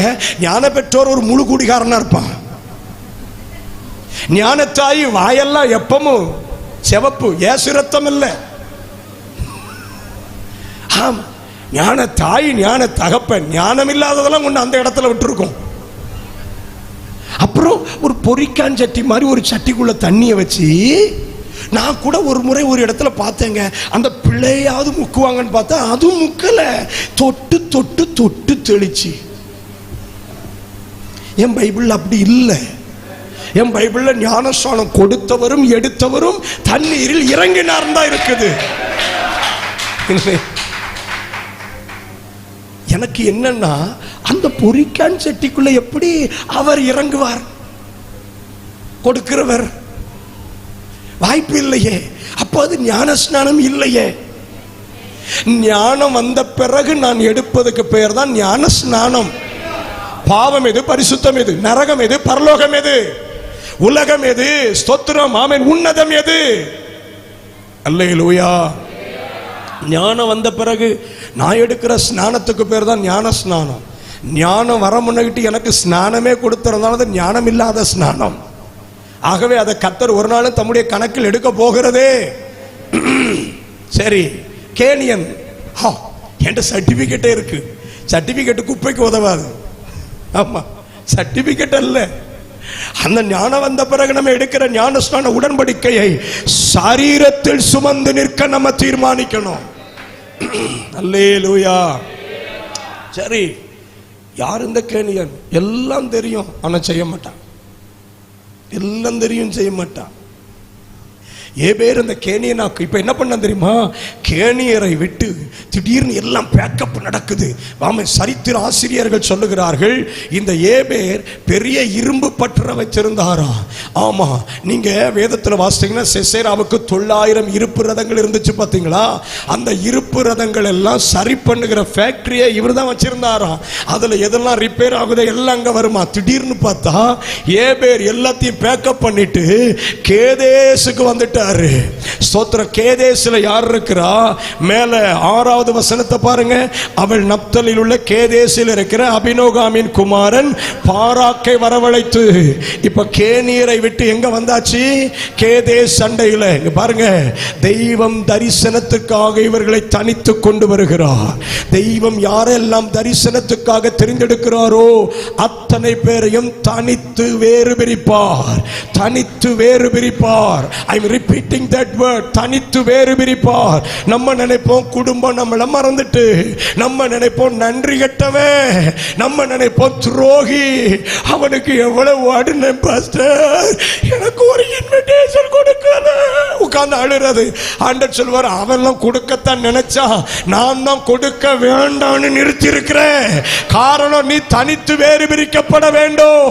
உலகத்தோடு உலகமாக நீ அடையாளப்படுத்தப்படக்கூடாது. உலக மனிதர்களோடு உன்னை எந்த நிலையிலும் அடையாளப்படுத்த நினைக்காதே. உலகமே வேணான்னு சொல்லல, வேணும். ஃபங்க்ஷனுக்கு போகணும், தலையை காட்டணும், தலையை கழட்டணும். 3 நாள் அங்கே போய் உட்கார்ந்துக்கிறது. இதுல வர பாஸ்டர்ட்ட லீவ் லெட்டர், பாஸ்டர் இந்த ஒரு வாரம் மட்டும் பொறுத்துக்கோங்க. என்ன லீவ் லெட்டர்? ஹலோ, ஆண்டவரன் திடீர் நமக்கு ஒரு லீவ் லெட்டர் கொடுத்து தோத்துறோம், ஒரு 5 நாளைக்கு ஹார்ட் பீட்டை நிறுத்தட்டுமா, லீவ் எடுக்கட்டுமான்னு சொன்னார்னா என்ன ஆகும்? முடிஞ்சது ஜோலி. ஆமா, உலகத்தோடு உலகமாய் நம்மை அடையாளப்படுத்துவதை விட தேவ பிள்ளைகளோடு நாம் நிற்பது எவ்வளவோ மேன்மையானது, எவ்வளவோ மேன்மையானது. ஏபேர் கிளம்பும் போது யாகேலும் கூட கிளம்புகிறார். என்னப்பா? இல்லப்பா, போகணும் தோணுது. Come on, shall we move? ஓ போவோம். அங்க போய் கூடாரம் போட்டு உட்கார். தனித்து வந்தாச்சு. நீங்க வேதத்தை கவனிச்சு பாருங்க. தாவீது தனித்து தேவனால் நிறுத்தப்பட்டார். யோசேப்பு தனித்து தேவனால் நிறுத்தப்பட்டார். கர்த்தர் பயன்படுத்தின அத்தனை பரிசுத்தவான்களும் தனித்து நிறுத்தப்பட்டார்கள். குடும்பம் நம்மை தனித்து நிறுத்தும் போது புரிஞ்சுக்கணும், தரிசனம் நிறைவேற போகுது.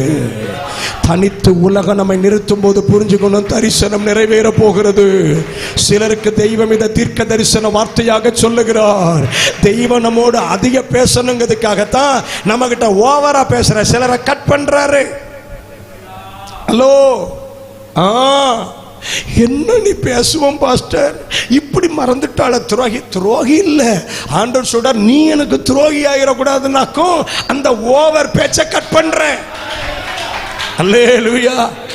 இப்ப நான் சுருங்கிட்டு பாஸ்டர், உறவுகள் அப்படித்தானே இருக்கும். ஆமா, இந்த வேலையை செய்ததே உன்னதராக்கும். என்கிட்ட உட்காரு, என்கிட்ட பேசு, என் சமூகத்தில் இரு. உனக்கு ஜெபிக்கிறதுக்கு நேரம் இல்லைன்னு வா, இப்ப உனக்கு நேரம் தாரு. ஹலோ, புதிய நட்பை தேடக்கூடாது, புதிய உறவை தேடக்கூடாது. அவன் சரியில்லைன்னு இன்னொருத்த வீட்டில் போய் உட்கார்ந்து பேசக்கூடாது. விட்டு கர்த்தர் நம்மளை தனித்து கொண்டு வந்தா தரிசனத்திற்காக கொண்டு வருகிறோம். தரிசனத்திற்காக, தரிசனத்திற்காக. அல்லேலூயா. தனித்து வந்தாச்சு. இப்பதான் தரிசனம் செயல்பட தொடங்குகிறது. இங்க இருக்கும்போது பாராக்கின் சத்தம் கேட்குது. பாராக் சொல்றான், சிசேரா இஸ்ரவேலின் இந்த எல்கைகளை எல்லாம் அடித்திருக்கிறான், நாம் படைகளாக ஆயத்தப்பட வேண்டும். தெய்வம் நமக்கு வாக்கு பண்ணியிருக்கிறார், கர்த்தர் நமக்கு சொல்லியிருக்கிறார். கர்த்தர் அவனை வர இழுத்து ஒப்பு கொடுப்பேன் என்று சொல்லியிருக்கிறார். வர இழுத்து ஒப்பு கொடுப்பேன் என்று சொல்லியிருக்கிறார். God has promised us, God has spoken to us. பேசி இருக்கிறார், வாக்கு பண்ணி இருக்கிறார், செய்து முடிப்பார். இதுதான் இப்ப பாராக்கின் வாயிலிருந்து வந்துட்டே இருக்குது. இங்க உட்கார்ந்து யாகேல் கேட்டுக்கிட்டே இருக்கிறார், கேட்டுக்கிட்டே இருக்கிறார். தனித்து வந்தால்தான் தரிசனத்தில் பயன்பட முடியும். என்ன, தெய்வம் நம்மளை தனிச்சு கொண்டு வரும்போது அவருடைய நடத்துதலுக்கு இணங்கணும். தனி ஜெபம் இல்லை என்றால் ஜீவியத்தில் வளர்றது ரொம்ப கஷ்டம். இன்னைக்கு கூட்டு ஜெபங்கள் நிறைய இருக்குது. சில விசுவாசி பார்த்தீங்களா, திங்கக்கிழமானா காலையில் அந்த குரூப்ல ஜெபம் பண்றேன் பாஸ்டர், நைட் இந்த குரூப்ல ஜெபம் பண்றேன் பாஸ்டர், அது காலையில் அங்க ஜெபம் பண்றேன் பாஸ்டர், செவ்வாய்க்கிழமையானா அந்த வேன் வருது ஏறி அங்க போயிடுறேன் பாஸ்டர், புதன்கிழமையானா இந்த டீம் கூட எங்க போறேன். கர்த்தர் தொலைச்சே விடுவேன்னு கொன்னே விடுவோன்னு ஆண்டவர் சொல்றார். நான் இல்லை, நீங்க என்ன ஒரு மாதிரி முறைக்காதீங்க, என்ன வயசுக்கு மிஞ்சி பேசுறான் பாருன்றாதீங்க. நான் தெய்வத்தின் பாரத்தை உணர்ந்து அப்படியே பேசுறேன், அம்பிட்டு தான், வேற ஒன்றும் இல்லை. என்ன தோத்துற கர்த்தர் சொல்றார், ஓவரா ஓடாத, சபையோடு மட்டும் ஓடு, வாழ்க்கையில முன்னேறலாம். கை தட்டி ஆமேன்னு சொன்ன கைதட்டி ஆமேன்னு சொன்ன பாதி பேருக்காக ஸ்தோத்திரம். ஆத்தாடி நம்மளை யாரோ போட்டு கொடுத்துட்டாங்களேன்னு சொல்லி நானும் ஒரு சபைக்கு பாஸ்டர் தானே, ஒரே சபைக்கு 25 வருஷமா பாஸ்டர் இருக்கேன். அல்லேலூயா.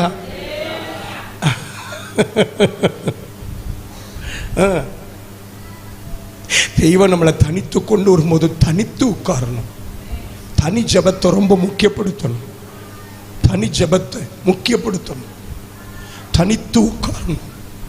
நம்முடைய முந்தின கால பரிசுத்தவான்கள் கர்த்தரால் பயன்படுத்தப்பட காரணம் என்ன தெரியுமா? தனித்து ஜெபிப்பார்கள். தனித்து. நான் எங்கள் அப்பா கூட இந்த கடற்கரை பகுதியெலாம் கன்வென்ஷன் வரும்போது பார்த்துருக்குறேன். காலையிலேயே கடற்கரையில் நிறைய பேர் தனியாக கையை உயர்த்தி ஜெபம் பண்ணுறது. இப்போவும் கடற்கரை ஓரத்துக்கு கன்வென்ஷனுக்கு போகிறேன். நான் இப்போவும் காலையில் ஜெபத்தோடு காலையில் வாக்கிங் போகிறேன். ஒருத்தரை ஜெபம் பண்ணுற ஆசாமி எங்கே பார்க்க முடியலையே. ஏன்னா நம்ம டீம் ப்ரேயரில் ரொம்ப மூழ்கி போயிட்டோம், நாசமாக போயிட்டோம், அப்படித்தான் சொல்லுவேன். டீம் ப்ரேயர் தேவை, ஆனால் ஒரு நாளும் அது தனி ஜெபத்தை சாப்பிடக்கூடாது. பர்சனலாக தெய்வத்தை உட்காரணும். நம்மளை தனிப்பட்ட விதத்தில் தெய்வம் வணைவதும் உருவாக்குவதும் அங்குதான். அல்லேலூயா. தனித்து வந்தாள், தரிசனத்தில் இணைந்து கொண்டாள். சரி, இரண்டாவது உடைத்து போட்டாள் ரகசிய உடன்படிக்கையை. இப்ப 17ஆம் வசனத்துக்கு வாங்க. நியாயாதிபதிகள் 4:17. சிசேரா கால்நடையாய் கேனியனான ஏபேரின் மனைவி யாகேலுடைய கூடாரத்துக்கு. இந்த வார்த்தை வாசிக்கும் போது நிறைய நம்மளை யோசிக்க வச்சுக்க. பார்த்தீங்களா, யுத்தம் தொடங்கிட்டு யுத்தத்துல பாதிக்கு மேல கர்த்தர் வேலையை முடிச்சிட்டாரு. தோல்வி நிச்சயமாயிட்டது சிசேராவுக்கு. ஆனா சிசேரான உயிரோடு தான் இருக்கிறான். அவனுக்கு 900 ரதங்கள் இருந்தாலும் யுத்தத்தின் நாள் வந்தபோது ஒரு ரதம் கூட ஹெல்ப் பண்ணல. பார்த்தீங்களா, தெய்வம் இந்திய தேசத்திலும் ஒரு மகத்துவமான நாளை வைத்திருக்கிறார். ஒரு பயலுக்கு ஒரு ரதமும் ஒரு ரத யாத்திரையும் ஹெல்ப் பண்ணாது. அல்லேலூயா. பண்ணாது. பார்த்துக்கிட்ட 900 இருப்பு ரதம். இப்ப ஐயா எப்படி வர வேண்டிய இருக்குது? கால்நடையா நடந்து பாக்குறோம். எங்க போகலான்னு பார்த்தா டக்குன்னு ஒரு வீடு தெரியுது, பழக்கமான வீடு. உள்ள வந்துட்டு என்ன பழக்கமா அங்க பின்னாடி இருக்குது பாருங்க. அப்பொழுது யாபீன் என்னும் ஆசோரின் ராஜாவுக்கும் கேனியனான ஏபேரின் வீட்டுக்கும். ஐயோ, அது பாத்தீங்களா? இங்க பாருங்க, ஏபேருங்க இருந்து எல்லாத்தையும் அள்ளி கொண்டு போய் இங்க உட்கார்ந்த உடனே ராஜா செய்தி அனுப்புறாரு. ஏபேர், என்னப்பா திடீர்னு பட்டறைய மாத்திட்டியாமே? ஆமா ராஜா, கொஞ்சம் அங்க மாத்திட்டே. அது ஏரியாவே வேறையப்பா, அங்கே தோத்திரம் அல்லேலூயாலப்பா கேட்கும். ஆமா ராஜாவை அங்க போயிட்டேன். எப்பா போனதே போயிட்டேன், பைபிளை தூக்கிட்டு அங்கே போய் அல்லேலியா போட்டுறாத அப்படின்னா. ராஜாவே அப்படி ஒன்றும் இல்லை, ரொம்ப நாளாக வயிறு வலிச்சுட்டே இருந்ததா. அப்போ ஒருத்தர் சொன்னாங்க, அந்த சர்ச்சுக்கு நீ ஒரு 4 வாரம் போனேன்னா வயிறு வலி சரியாயிருந்தாங்க. இன்னும் 2 வாரம் தான் ராஜாவே. நான் போகிறதில்ல அந்த வயிற்று வலி சுகமாகிறதுக்கு தான். சுகமானதுக்கப்புறம் நம்ம திருவிழாக்கு வந்துடுவோம்ல, உப்பு மிளகும் கொண்டுட்டு வந்து சப்பரத்துக்கு முன்னாடி நிற்போம்ல. நானும் ஆர்சி கார் அப்பாவுக்கு பிறந்த பையன் தானே. எங்கள் அப்பா பேர் மைக்கேல் ராச்சி. எங்கள் அப்பாவும் ஆர்சியில் சப்பரம் எடுத்தவர் தானே. இந்து கோயிலில் சாமி தூக்குனவர் தானே. 30வது மேன் கோயிலில் இவர் விபூதி தூக்கி அடித்தா தான் சாமிக்கே சாமி வரணும். தாண்டி சாமி வந்துட்டுனா சாமியை வெளுத்து விடுவார். ஆமாம், அதே மாதிரி இவங்க வந்து சப்பரத்தை இழுத்தாதான் சப்பரம் நகழுமா. ஏன்னா சப்பரம் வேறு விட்டு இருக்குமா. அப்படி தீவிரவாதியா இருந்தவருக்கு புள்ள தானேன்னா அதனால தெரியும் இந்த விஷயமெல்லாம். தோத்துறோம். ஃபெல்லோஷிப் இங்கே வச்சுக்கிட்டது, மெம்பர்ஷிப் இங்கே வச்சுக்கிறது ஒன்றும் கண்டுக்காது. திருவிழாவுக்கு வந்துடும், பங்கு அனுப்பும். இதில் என்ன இருக்கு? 2 வாரம் அங்கே போகிறேன், 2 வாரம் அங்கே. நீங்கள் காலையில் பூசை வைக்கிறல, காலையில் வந்துட்டு தலையை காட்டிட்டு அங்கே லேட்டாக தான் சர்ச்சு, நான் அங்கே போய்க்கிறேன். நான் இல்லைன்னா சொன்னேன், எதுக்கு போட்டு ஏன் பேர் உங்களை சொல்லல, நீங்க யாரும் உங்களை நினைச்சிட்டு இருக்கீங்களோ? ஏசு ராஜனே இல்ல இல்ல, ஏன் பேரை சொன்னேன்னாக்கும். அவன் சொல்றான், ராஜாவே தோத்திரம், உடம்பு தான் இங்க போயிருக்கு, என் உள்ள எப்பவுமே எங்க தான் இருக்கு, உங்களோட தான் இருக்கு. பின்ன நீங்க இல்லாம நான் உண்டா? என்ன பேச்சு இது? பேசலாமா ராஜாவே? குடும் கைய. ஒரு சமாதான உடன்படிக்கை. பொல்லாத பத்திகள் அந்த ஏபேரு கேனியரை விட்டு கேதேசண்டை வந்த பிறகு கூட ஒரு சீக்ரெட்டான உடன்படிக்கை. நிறைய பேர் வீட்டுக்கு இத்தனை வருஷம் விசுவாசி ஆனதுக்கு அப்புறம் செசேரா விசிட்டிங் வர்றார். எதுக்கு? ஹலோ பாஸ்டர், வீட்டுக்குள்ள ஒரு கருத்த உருவம், அந்த ரூமுக்குள்ள தூங்க முடியல பாஸ்டர், என் வீடு கோகை மாதிரி இருக்கு பாஸ்டர். வீட்டுக்குள்ள கால் வச்ச உடனே வெளியே போ வெளியே போன்னு சொல்லுது பாஸ்டர். வீட்டுக்குள்ள வரவே பிடிக்கல, வாழவே பிடிக்கல. செசேரா எதுக்கு விசிட்டிங் வர்றாரு? ஒரு உடன்படிக்கை இருக்கு, அதனால வர்றாரு. ஒரு ரகசிய உடன்படிக்கை. ஹலோ சார், சிசேரா எது சார் உங்களுக்கு ரூட் மேப் காட்டிச்சு? அவர் சொல்றாரு, எனக்கு உங்க குடும்பத்துக்கு ஒரு உடன்படிக்கை இருக்குல்ல, கூகுள்ல தட்டுனேன், இந்த பகுதியில் யார் வீட்டுக்கு போவதுனாலாம் இங்க டீலிங் இருக்குல்ல நம்ம கிட்ட. உனக்கு தெரியாதுமா, நீ தூங்கினதுக்கு அப்புறம் உன் பிள்ளை அந்த போன்ல டீலிங் வச்சுக்கிட்டு இருக்குது, ஒரு அந்தரங்க டீலிங். உடுமலைப்பேட்டையில இருந்து ஒரு குடும்பம் எங்க சபைக்கு வந்தது. நல்லா தான் வந்தாங்க, கிராமத்து சபை. ஒரு ஆராதனைக்கு வந்தாங்க, ஆராதனை பிடிச்சு போச்சு. அவர் சொன்னார், நல்ல பால் பண்ண வைக்கணும்னு இடம் தேடிட்டு இருக்கிறேன் பாஸ்டர், உங்கள் பகுதி பசுமையான பொருட்கள், வா எனக்கு ரொம்ப பிடிச்சி போச்சு, இங்கே பெரிய பால் பண்ண போட போகிறேன்னாரு. கர்த்தருக்கு சித்தம்மா வாங்கன்னு சொன்னோம். வந்தார், பால் பண்ண தொடங்கினார். ஸ்தோத்திரம். பால் பண்ணைக்கு ஒரு திங்கட்கிழமை காலையில் எங்களை ஜெபிக்க கூப்பிட்டாரு. நானும் எங்கள் அப்பாவும் போனோம். காலையில் 5 மணிக்கு வீட்டுக்குள்ளே நுழைஞ்சா 19 ஊழியக்காரங்க, இன்னும் 19 பேர் உள்ளே உட்காந்துருக்காங்க. நானும் எங்கள் அப்பாவும் 21 அதோட உள்ளே போய் உட்காடுறோம். எங்கள் அப்பா கேட்காங்க, இல்லை இவன் பழுத்து அலறுப்பான் போல இருக்குடா, 19 பேர் வச்சிருக்கு. அவர் சொல்கிறார், சேலத்திலிருந்து இவர், கரூர்லேருந்து இவர், கோயம்புத்தூர்லேருந்து இவர், சென்னையிலிருந்து இவர், கேரளாவிலிருந்து இவர்கள் அப்படின்னு 19 பேர். என்ன என்ன என்ன பியூட்டி தெரியுமா? அவர் பண்ணையில் 7 மாடு, 7 மாட்டுக்கு ஜெபம் பண்ணுறதுக்கு 21 ஊழியக்காரங்க. அவர் கணக்குல புலி என்ன பண்ணார் தெரியுமா? 3 பேரா பிரிச்சு விட்டார். ஒரு மாட்டுக்கு 3 பேர் பிரிச்சு விட்டார். 3 பேர் பிரிச்சு விட்டு எங்களை போட்டோ எடுத்துக்கிட்டார், மாடையும் எங்களையும். பாஸ்டர் நில்லுங்க, சிரிங்க. பைபிளோட நின்று மாட்டுக்கிட்ட நாங்க போட்டோ எடுத்து முடிச்ச உடனே சொன்னார், அந்த மாட்டிலிருந்து வருகிற 1 மாத வருமானம், அதில் தசம பாகம் உங்கள் 3 பேருக்கும் பகுத்து கொடுக்கப்படும். மற்ற எல்லாரும் ஆமேன்னு சொன்னாங்க. எங்க அப்பா சொன்னாங்க, அடுத்து இவன் தலையை திருவணும்லன்னாங்க. இல்லை இவன் நம்ம சர்ச்சுக்கு வருவானா, நான் திருவிருந்து கொடுப்பேன்னா, நான் தேவ வார்த்தையை பேசுவேன்னா, இவன் தசம பாகத்தை 21 பங்கு வைப்பானா, இவன்லாம் என் கையில் இப்போ கிடைச்சாமனா 21 துண்டாக்கிடுவேன். என் காதில் எங்கள் அப்பா அம்மார் அப்படி தானே, என் காது. நான் சொன்னேன், ஏப்பா சரியாயிரும், இப்போ தான் 2 மாதம் தானே வர்றாரு, சரியாயிருவாருப்பா. ஸ்தோத்திரம். அன்னைக்கு ஜெபம் பண்ணோம், பயங்கர ஆசீர்வாதம். ஸ்தோத்திரம். 3வது மாசம் திடீர்னு மண்டபத்தில் ஒருத்தர் அழுறாரு. காலையில் 3-4 மணி இருக்கும்.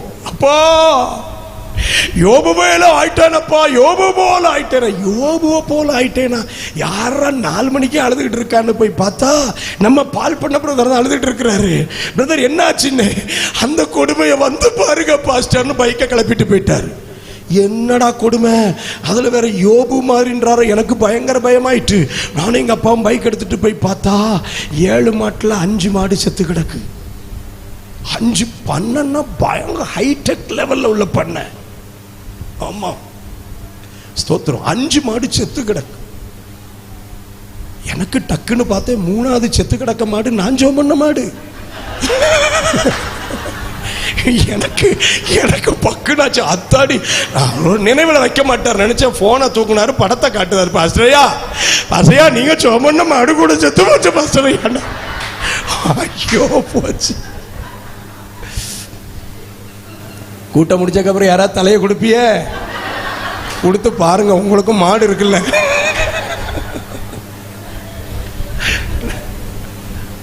ஆற்றினோம், தேற்றினோம்.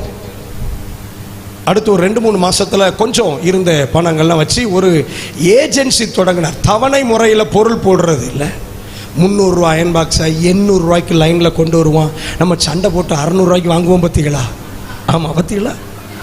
அது ஒருத்தன் 300 ரூபா தான், அவன் 800 ரூபாம்மா. சண்டை போட்டு 600 ரூபாய்க்கு வாங்குவோம். இது எப்படி பாஸ்டர் தெரியும்? நம்ம ஆளு தானே நடத்தினாரு, தெரியும்ல. நான் கேட்டேன், பிரதர் இதை சண்டை போட்டு 600 ரூபா கொடுத்து அவர் காதில் சொல்ற, அது ஒருத்தே 300 ரூபா தான் பாஸ்டர். 12 பேர் வச்சுக்கிட்டார் கீழே. அவர் சொன்னார், இயேசுவும் சீஷர்களும். இப்ப ஜோமண்ண கூப்பிட்டாரு. அப்பா சொன்னாங்க, நான் வரலடே, நீ போ. அவன் ஒரு 19 பேரை உட்கார வச்சுக்கிட்டு இருப்பான். நமக்கு ஆகாது, நீ போ. நான் போறேன். பார்ட்டி ஒத்தையில வாசல்ல காத்து நிக்கி, பாசையா உங்களுக்கு தான் எதிர்பார்த்துட்டு இருக்கேன். நான் கேட்டேன், வேற யாரும் வரலையோ? நல்ல மாட்டுக்கு ஒரு சூடு பாஸ்டர், நல்ல மாட்டுக்கு ஒரு சூடு போதாதா? அவனை கூப்பிட்டு உட்கார வச்சு நான் 5 மாடை இழந்து நிற்கிறேன் பாஸ்டர். அந்த வழி எனக்கு தானே தெரியும். எனக்கு எங்கள் தகப்பனார் போதும், என் ஆவிக்குரிய தகப்பன் போதும். சோத்திரம். எனக்கு அப்படி உச்சிலிருந்து உள்ளங்கால் வரையிலும் ஃப்ரிட்ஜுக்குள்ள 10 மணி நேரம் இருந்த மாதிரி இருந்துச்சு. சூப்பர் ஜபா. பிளஸ் பண்ணி ஜோம் பண்ணா ஒரு சூப்பரான ஹாட் பாக்ஸ் ஒன்று கொடுத்தார். பாஸ்டர் இது உங்களுக்கு வச்சுக்கோங்க, எங்க ஊழியம் இது ஆசீர்வதிக்கப்பட்டதில்ல, வரக்கூடிய லாபத்தை இப்போ பங்கு கிடையாது, கரெக்டாக சபைக்கு வரும். தோத்திரம். 6 மாசம் மண்டபத்தில் ஒருத்தர் அழுதுகிட்டு இருக்காரு. புரிஞ்சிட்டு போல இருக்க உங்களுக்கு. யாரான்னு பார்த்தா நம்ம பிரதர் தான் அழுதுட்டு இருக்கிறார்.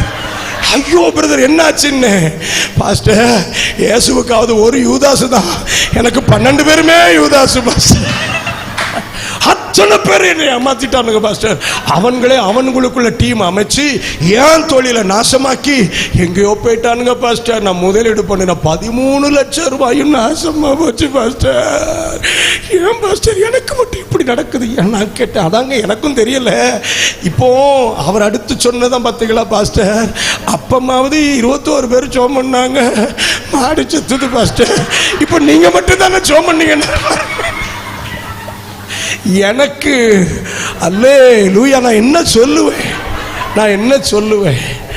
வீட்டுக்கு வந்து ரொம்ப யோசித்தேன், நம்ம என்ன பண்ணிட்டோம் ஆண்டவரே? நான் எதுவும் மனதளவில் அவரை ஆசீர்வதிக்கலையா? இல்லையப்பா, ஸ்தோத்திரம். கர்த்தர் நல்லவர். இப்பவும் சொல்றேன், கூட்டம் முடிச்சு யாரும் தலையை கொடுப்பீங்க? உங்களுக்கும் கடை தொழில்லாம் இருக்குல்ல, ஸ்தோத்திரம். ஆனா அவர் சோர்ந்து போகலை. வீட்டிலே ஒரு பகுதியை அடைச்சி மளிகை கடை தொடங்கினார். ஸ்தோத்திரம். பயங்கரம். அடிச்சு இப்பவும் நான் தான் திறக்க போயிருந்தேன், பயத்தோடும் நடுக்கத்தோடும்.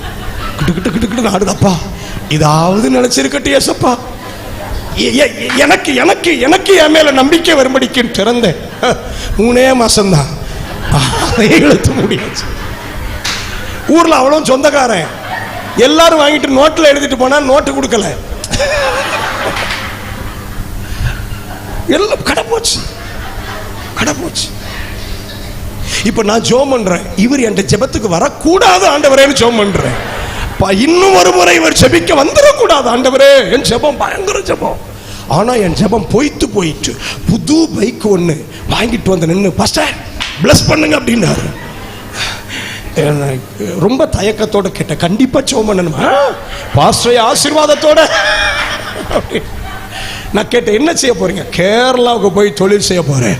அப்பாடா, திருப்தியோட ஜெபம் பண்ணி என்ன? கர்த்தாவே நம்முடைய மகனை ஆசீர்வதியும், கேரளாவில் போய் வளர்ந்து பெருகுவாராக, கேரளாவில் இடம் வாங்க, கேரளாவில் வீடு கட்ட நம் ஜெபத்திலே அனுப்பிட்டேன்.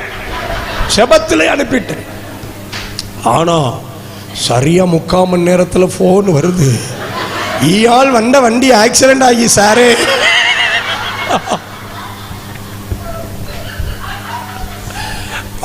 நான் கேட்டேன், அவர் எங்க பாஸ்டருக்கு போன் பண்ணுங்கன்னாரு, உங்க ஊர்ல எலும்பு முறிவு ஆஸ்பத்திரி இருக்கலாமே, ஒரு டோக்கன் போடுவீங்களா? மயங்கிட்டார் சாரேன்னாரு. நான் ஒரு டோக்கனை போட்டுட்டு சர்ச்சில் இருந்து சிலரை அனுப்பி பார்ட்டியை கொண்டு வந்து ஹாஸ்பிட்டல் அட்மிட் பண்ணி 16 நாள் ஹாஸ்பிட்டல் இருந்தார். நான் போகலை. ஏன்னா நான் நல்ல பாஸ்டர் போகல, எனக்கு தெரியும் அடுத்த ஜெபம் அடக்க ஜெபம். உடுமலைப்பேட்டையிலிருந்து நல்லா வந்தாருங்க அந்த மனுஷன். அடுத்த ஜெபம் அடக்க ஜெபம் தெரியும். இனி ஜெபம் பண்ண மனுஷன் அவ்வளவுதான். ஸ்தோத்திரம். உச்சித மோட்ச பட்டணம் போக ஓகி நடப்போமேன்னு பாடிட வேண்டியதான். வேண்டாண்டவரே 16 நாள் போகல. அவர் போன் பண்ண எடுக்கல. சரி 17ஆவது நாள் டிஸ்சார்ஜ் ஆனார். வீட்டுக்கு போலாம்ல. அந்த வெள்ளை கலர் ஆம்னில எங்க வீட்டுக்கு முன்னாடி வந்து நின்னு கண்ணாடியை திறந்து பாசையா கூப்பிடுறாரு. எங்கோ கேட்ட குரல். நானும் வெளியே வந்தேன் பாருங்க. பாஸ்டர் செத்த ஜோம் பண்ணுங்கன்னாரு. எங்க ஊர்ல அந்த செத்தங்கிற வேட பயன்படுத்துவாங்க. செத்தன்னா கொஞ்சம் ஜோம் பண்ணுங்க. நான் நினைச்சேன் நான் ஜோம் பண்ணேன், நீ செத்த. எங்க செத்த ஜெபம். நான் சொன்னேன், பிரதர் நாளைக்கு நாங்க எல்லாரும் உங்க வீட்டுக்கு வர்றோம், வர்றீங்களா? எங்க வீட்டுக்கு வருவீங்களா? அப்ப நன்றி பாஸ்டர், எடு வண்டி அப்படின்றாரு பாருங்க. ஸ்தோத்திரம். ஆமா, பார்ட்டி காலில் நீல நீல ராடெல்லாம் மாட்டி வச்சிருக்குது. எனக்கு பார்த்து பயம். ஒரு நாள் கழிச்சு அடுத்த நாள் போனோம். போய் ஜெபம் பண்ண உட்கார்ந்தோம். அவர் பாருங்களேன், ஸ்தோத்திரம், நீதிமானின் எலும்புகள் ஒன்று முறிக்கப்படுவதில்லை, அத்தனை எலும்பு முறிஞ்சு கிடக்கு. இவர் வசனம் அடுக்குதார் போட்டு பயங்கரம். நாங்க ஜெபம் பண்ண ஆமென் எஸ் லார்ட் பயங்கரம். ஆண்டவர் சொன்னார், நீ ஜெபம் பண்ணனா இவன் இப்படிதான் சத்தம் போடுவான், அதனால அவனை ஜெபம் பண்ண சொல்லுன்னு ஒரு நடத்துதல் கொடுத்தார். நான் சொன்னேன், பிரதர் நீங்க ஜெபம் பண்ணுங்களேன் அப்படின்னு. ஆனா ஐயோ ஐயோ பாஸ்டர் இல்லைங்க, தெரிஞ்ச அளவு ஜெபம் பண்ணுங்க அப்படி ஆரம்பிச்சாருங்க. வசனமா அடுக்குனார். என் நாமத்தினால் இதை கேட்டாலும் அதை தெரிஞ்ச வசனத்தெல்லாம் சொல்லி ஜெபம். தோத்திரம். கொஞ்ச நேரத்தில் அந்த வீட்டுடைய என்வாயரன்மெண்ட் அப்படியே மாறிச்சுது. பரிசுத்த ஆவியானுடைய பயங்கர பிரசன்னம் மூடிச்சுது. இப்போ கண்ணில் கண்ணீர் வழிய தேம்பி தேம்பி அழுது ஜெபம் பண்றார். தேம்பி அழுது ஜெபம் பண்றாரு.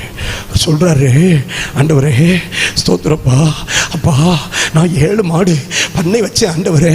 அதுல என் நண்பன் சொன்னான்னு 5 மாட்டுக்கு கருப்பு கயிறு கட்டினத மண்ணியம். கருப்பு கயிறா? காப்பு கயிறா? அது கண் திருஷ்டி விழாதான். இவன் கட்டுன 5 மாடும் அவுட்டு. அப்ப அந்த ஆண்டவர் சொன்னார், நீ ஜெபம் பண்ணி மாடு சாகலப்பா, அவன் கயிறு கட்டியாக்க அத்தனையும் கொண்டு போட்டான். தோத்துறோம். எனக்கு கொஞ்சம் தெளிவு.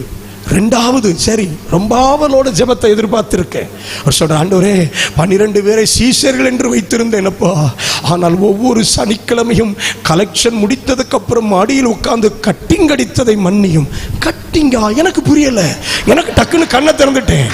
என் மனைவிக்கும் கட்டிங் நான் தெரியல. அவ சொல்றான், டாடி கட்டிங் என்னது நான் தெரியல. நாங்க 2 பேசுறத அந்த பிரதருடைய ஒய்ஃப் பார்த்துட்டுது. அது முழங்கால தவண்டு வந்து என் மனைவிட்ட சொல்லுது, சரக்கு சரக்கு சரக்கு. எனக்கு உண்மையில பக்குன்னு ஆயிட்டுங்க. ஆமா பக்குன்னு ஆயிட்டு. உண்மையை சொல்றேன். எனக்கு அப்படியே இருண்டுட்டு ஒரு நிமிஷம் தலை சுத்திட்டு. ஏன் தெரியுமா?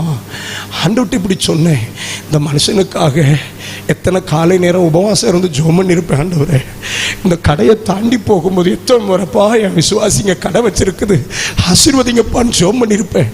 எத்தனை ராத்திரி இந்த குடும்பத்தை நினைப்பூட்டி ஜெபம் பண்ணிருப்பேன். சபையில எத்தனை உபவாச ஜெபத்திலப்பா இவங்க தொழில் ஆசீர்வதிக்கப்படணும் ஜெபம் பண்ணிருப்பேன்.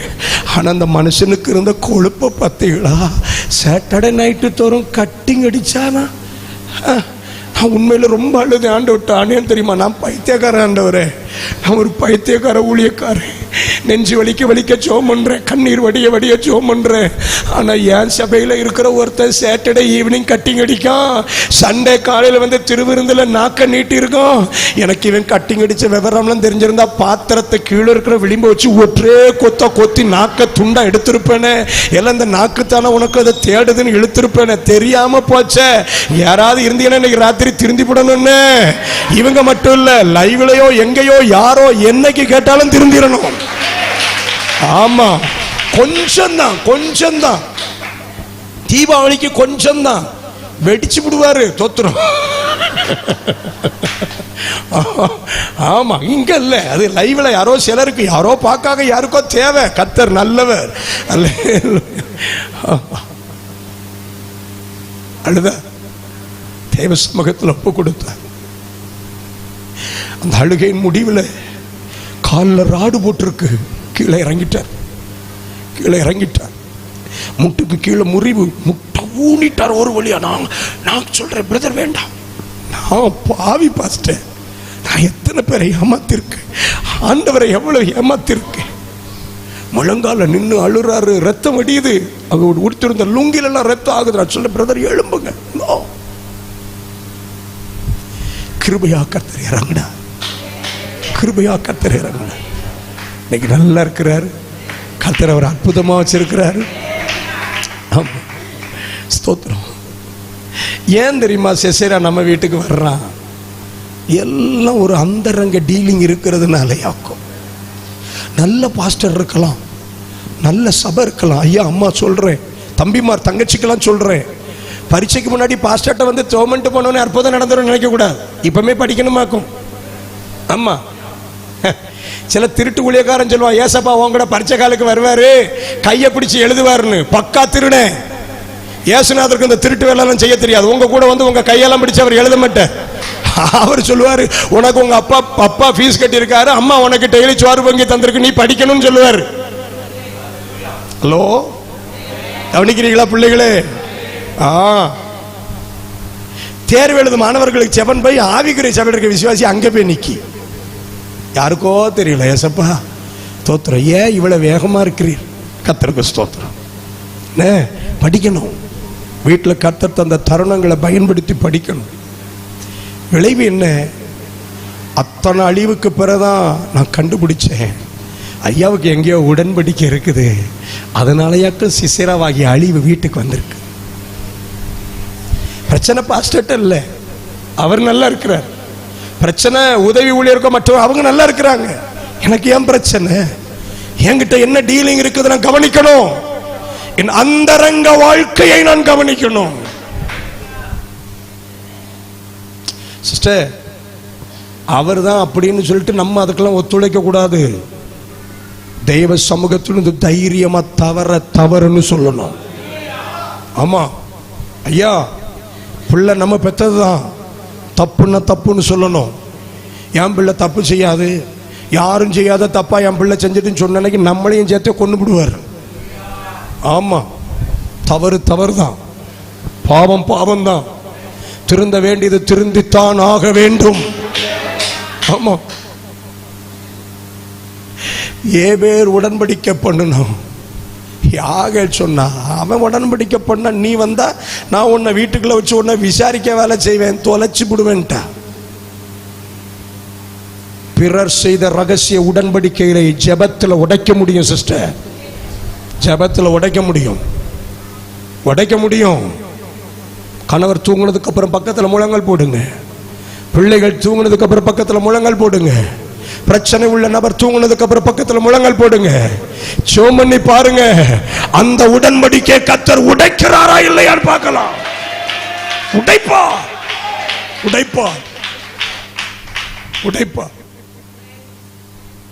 4 பேர்ட்ட சொல்லாதீங்க, என்ன யார்ட்டையும் சொல்லாதீங்க. நம்ம குடும்பத்தின் தோல்விக்கு தீர்வு நம்ம வீட்டிலே வரணும். வெளியே தெரிய முன்னிட்டே முழங்கால நின்று ஜெபித்து அதன் மேல ஜெயம் எடுக்கணும். 3வது குறிப்பு அதுதான். அறைக்குள்ளே அழிச்சிட்டா பாத்தீங்களா? என்னை ஆண்டவர் இப்படி சொன்னாரு, இங்க பாத்துறா, நான் ஆள் மாறும்போது யுத்த களத்தையே மாத்திட்டேன் பாத்தியா. யுத்தத்தினுடைய தேவனுடைய திட்டம் என்ன தெரியுமா? 7வது வசனத்தை பார்த்தீங்கன்னா, கீசோன் பள்ளத்தாக்குல அவனை வர இழுத்து உன் கையில ஒப்பு கொடுப்பேன் என்பதாக்கும் தேவ திட்டம். இப்ப எங்க வர இழுத்துட்டார் பாத்தீங்களா? யாகேல் இருந்த வீட்டுக்குள்ளே வர இழுத்து விட்டார். ஆள் மாறும்போது களத்தை கர்த்தர் மாற்றுகிறார், ஆட்கள் மாறும்போது களத்தை மாற்றுகிறார். சிலர் நினைக்கிறாங்க பிரம்மாண்டமான பெரிய ஊழியர்கள் நடத்துகிற கூட்டத்தில் எழுப்புதல். யாருக்கு தெரியும்? கிச்சன்ல ஒரு ஓரத்தில் முழங்கால் போட்டு நம் ஜெபிக்கிற ஜெபத்தை கேட்டு நம்ம கையில எழுப்புதலின் பெரிய திட்டத்தை தெய்வம் தர முடியும். அவருக்கு தேவை பிரபலமான பாராக்குகள் அல்ல, சொன்ன வேலையை செய்து முடிக்கிற யாகேல்கள் தான் கர்த்தருக்கு தேவை. அறைக்குள்ளே அழித்து போட்டாள். ஒரே விஷயத்தை சொல்லி நான் உங்களை ஜெபத்தில் நடத்தும்படிக்கு விரும்புகிறேன். ஆண்டவர் சொல்லுகிறார், இனி உங்கள் ஜெப நேரம் வெறுமனே ஜெப நேரமாக இருக்காது. சில ஆவிகளை இழுத்து கொண்டு வந்து உங்க கையில கொடுப்பார். இது ஒரு தீர்க்க தரிசனமான வார்த்தை. சரியாய் புரிந்து கொள்ளுங்க. இனி உங்கள் ஜெப நேரம் சாதாரண ஜெப நேரமாக இருக்காது. சில பிரச்சனைகளை இழுத்து கொண்டு வந்து உங்க கையில கொடுத்து அடித்து ஜெயித்து விடு என்பார். I love that word. எனக்கு அந்த வார்த்தை ஆண்டவர் கீவேர்டா சொல்லி அனுப்பினார். உன்னிடத்திற்கு வர இழுத்து, உன்னிடத்திற்கு வர இழுத்து, ஸ்தோத்திர, உன்னிடத்திற்கு வர இழுத்து. சில தற்கொலை ஆவிகளை வர இழுத்து அடித்து ஜெயிக்க ஒப்பு கொடுப்பார். சில விபத்தின் ஆவிகளை வர இழுத்து, வர இழுத்து, லபரா ஷியந்தல துனஹதலரபா, வர இழுத்து சில வாலிபர்களை தடுமாற பண்ணுகிற, போதை வஸ்துக்கு அடிமைப்படுத்துகிற பொல்லாத திட்டங்களை வர இழுத்து கொடுப்பார், வர இழுத்து கொடுப்பார். ராத்திரி எழுப்பி அடித்து ஜெயித்து போடுன்னு சொல்லுவாரு. அதிகாலையில எழுப்பி அடித்து ஜெயித்து போடுன்னு சொல்லுவாரு. இனி உங்கள் ஜெபங்கள் சாதாரண ஜெபங்களாக இராது.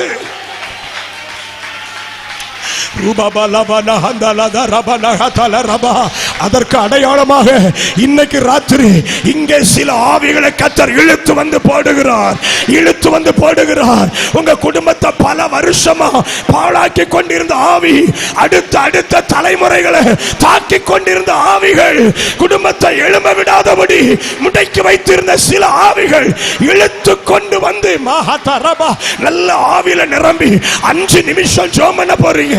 5 நிமிஷம் விடாம அந்நிய பாஷையில பேசி ஒரு விடுதலை இன்னைக்கு ராத்திரி குடும்பங்களுக்குள்ள தனிப்பட்ட நபர்களுக்குள்ள அந்த பொல்லாத ஆவி இனி எல்கைக்குள்ள இல்ல, இனி எல்கைக்குள்ள இல்ல. இப்போ அது மறைந்திருப்பதில்லை. all the hidden spirits, மறைந்திருக்கிற ஆவிகள், ரக்கா பராஷியக்கரே இமரியக்கதலரபோ, மறைந்திருக்கிற பலவீனங்கள், மறைந்திருக்கிற வியாதிகள், மறைந்திருக்கிற ஆமென் சத்துருவின் போராட்டங்கள் இப்ப பிடிக்கப்படுகிறது, பிடிக்கப்படுகிறது, பிடிக்கப்படுகிறது, பிடிக்கப்படுகிறது. மபபல பரதகலத நரலியந்தரதரபா ரிகபல பனகதலபரபலதியதலரபா. விடாதீங்க, விடாதீங்க. இது ஜெயத்தின் நேரம், இது யுத்தத்தின் நேரம்.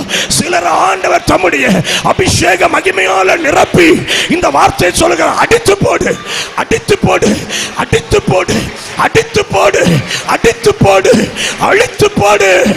ரல்பானா ஹாலா ரகதரபா. கர்த்தர் காண்பிக்கிறார் பாருங்க, கர்த்தர் நினைப்பூட்டுறார் பாருங்க. அந்த பலவீனத்தை இப்ப மேற்கொள்ளுங்க, அந்த போராட்டத்தை மேற்கொள்ளுங்க, அந்த வியாதியை மேற்கொள்ளுங்க, அந்த விக்கிரக கிரியைகளை மேற்கொள்ளுங்க. இதுவரை தாக்கினவைகளை இன்னைக்கு ராத்திரி நீ தாக்கு, நீ தாக்கு.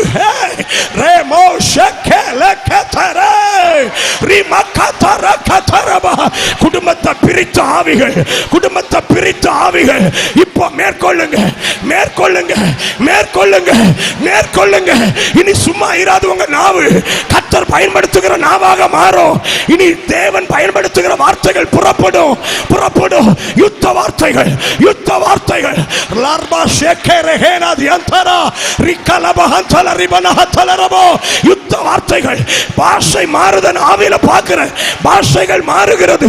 யுத்த பாஷை எழும்புகிறது, யுத்த பாஷை எழும்புகிறது. அடிக்கிறீர்கள், ஜெயிக்கிறீர்கள், மேற்கொள்ளுகிறீர்கள்.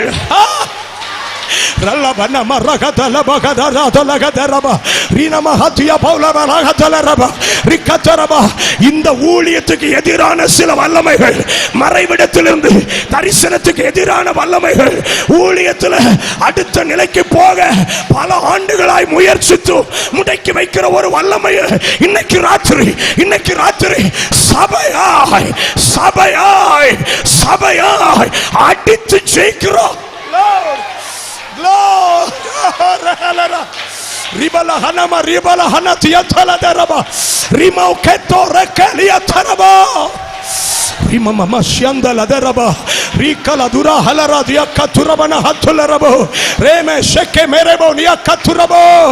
நல்ல ஆவியில நிரம்பி நீங்க ஜெபிக்கிற போது நான் பாசைய கையில கொடுக்கிறேன். ஆவியானவர் உங்களை என்ன பாரப்படுத்தி உங்களுக்காக ஜெபிக்க வைக்கிறாரோ ஜெயம் உங்களுடையதாகிறது.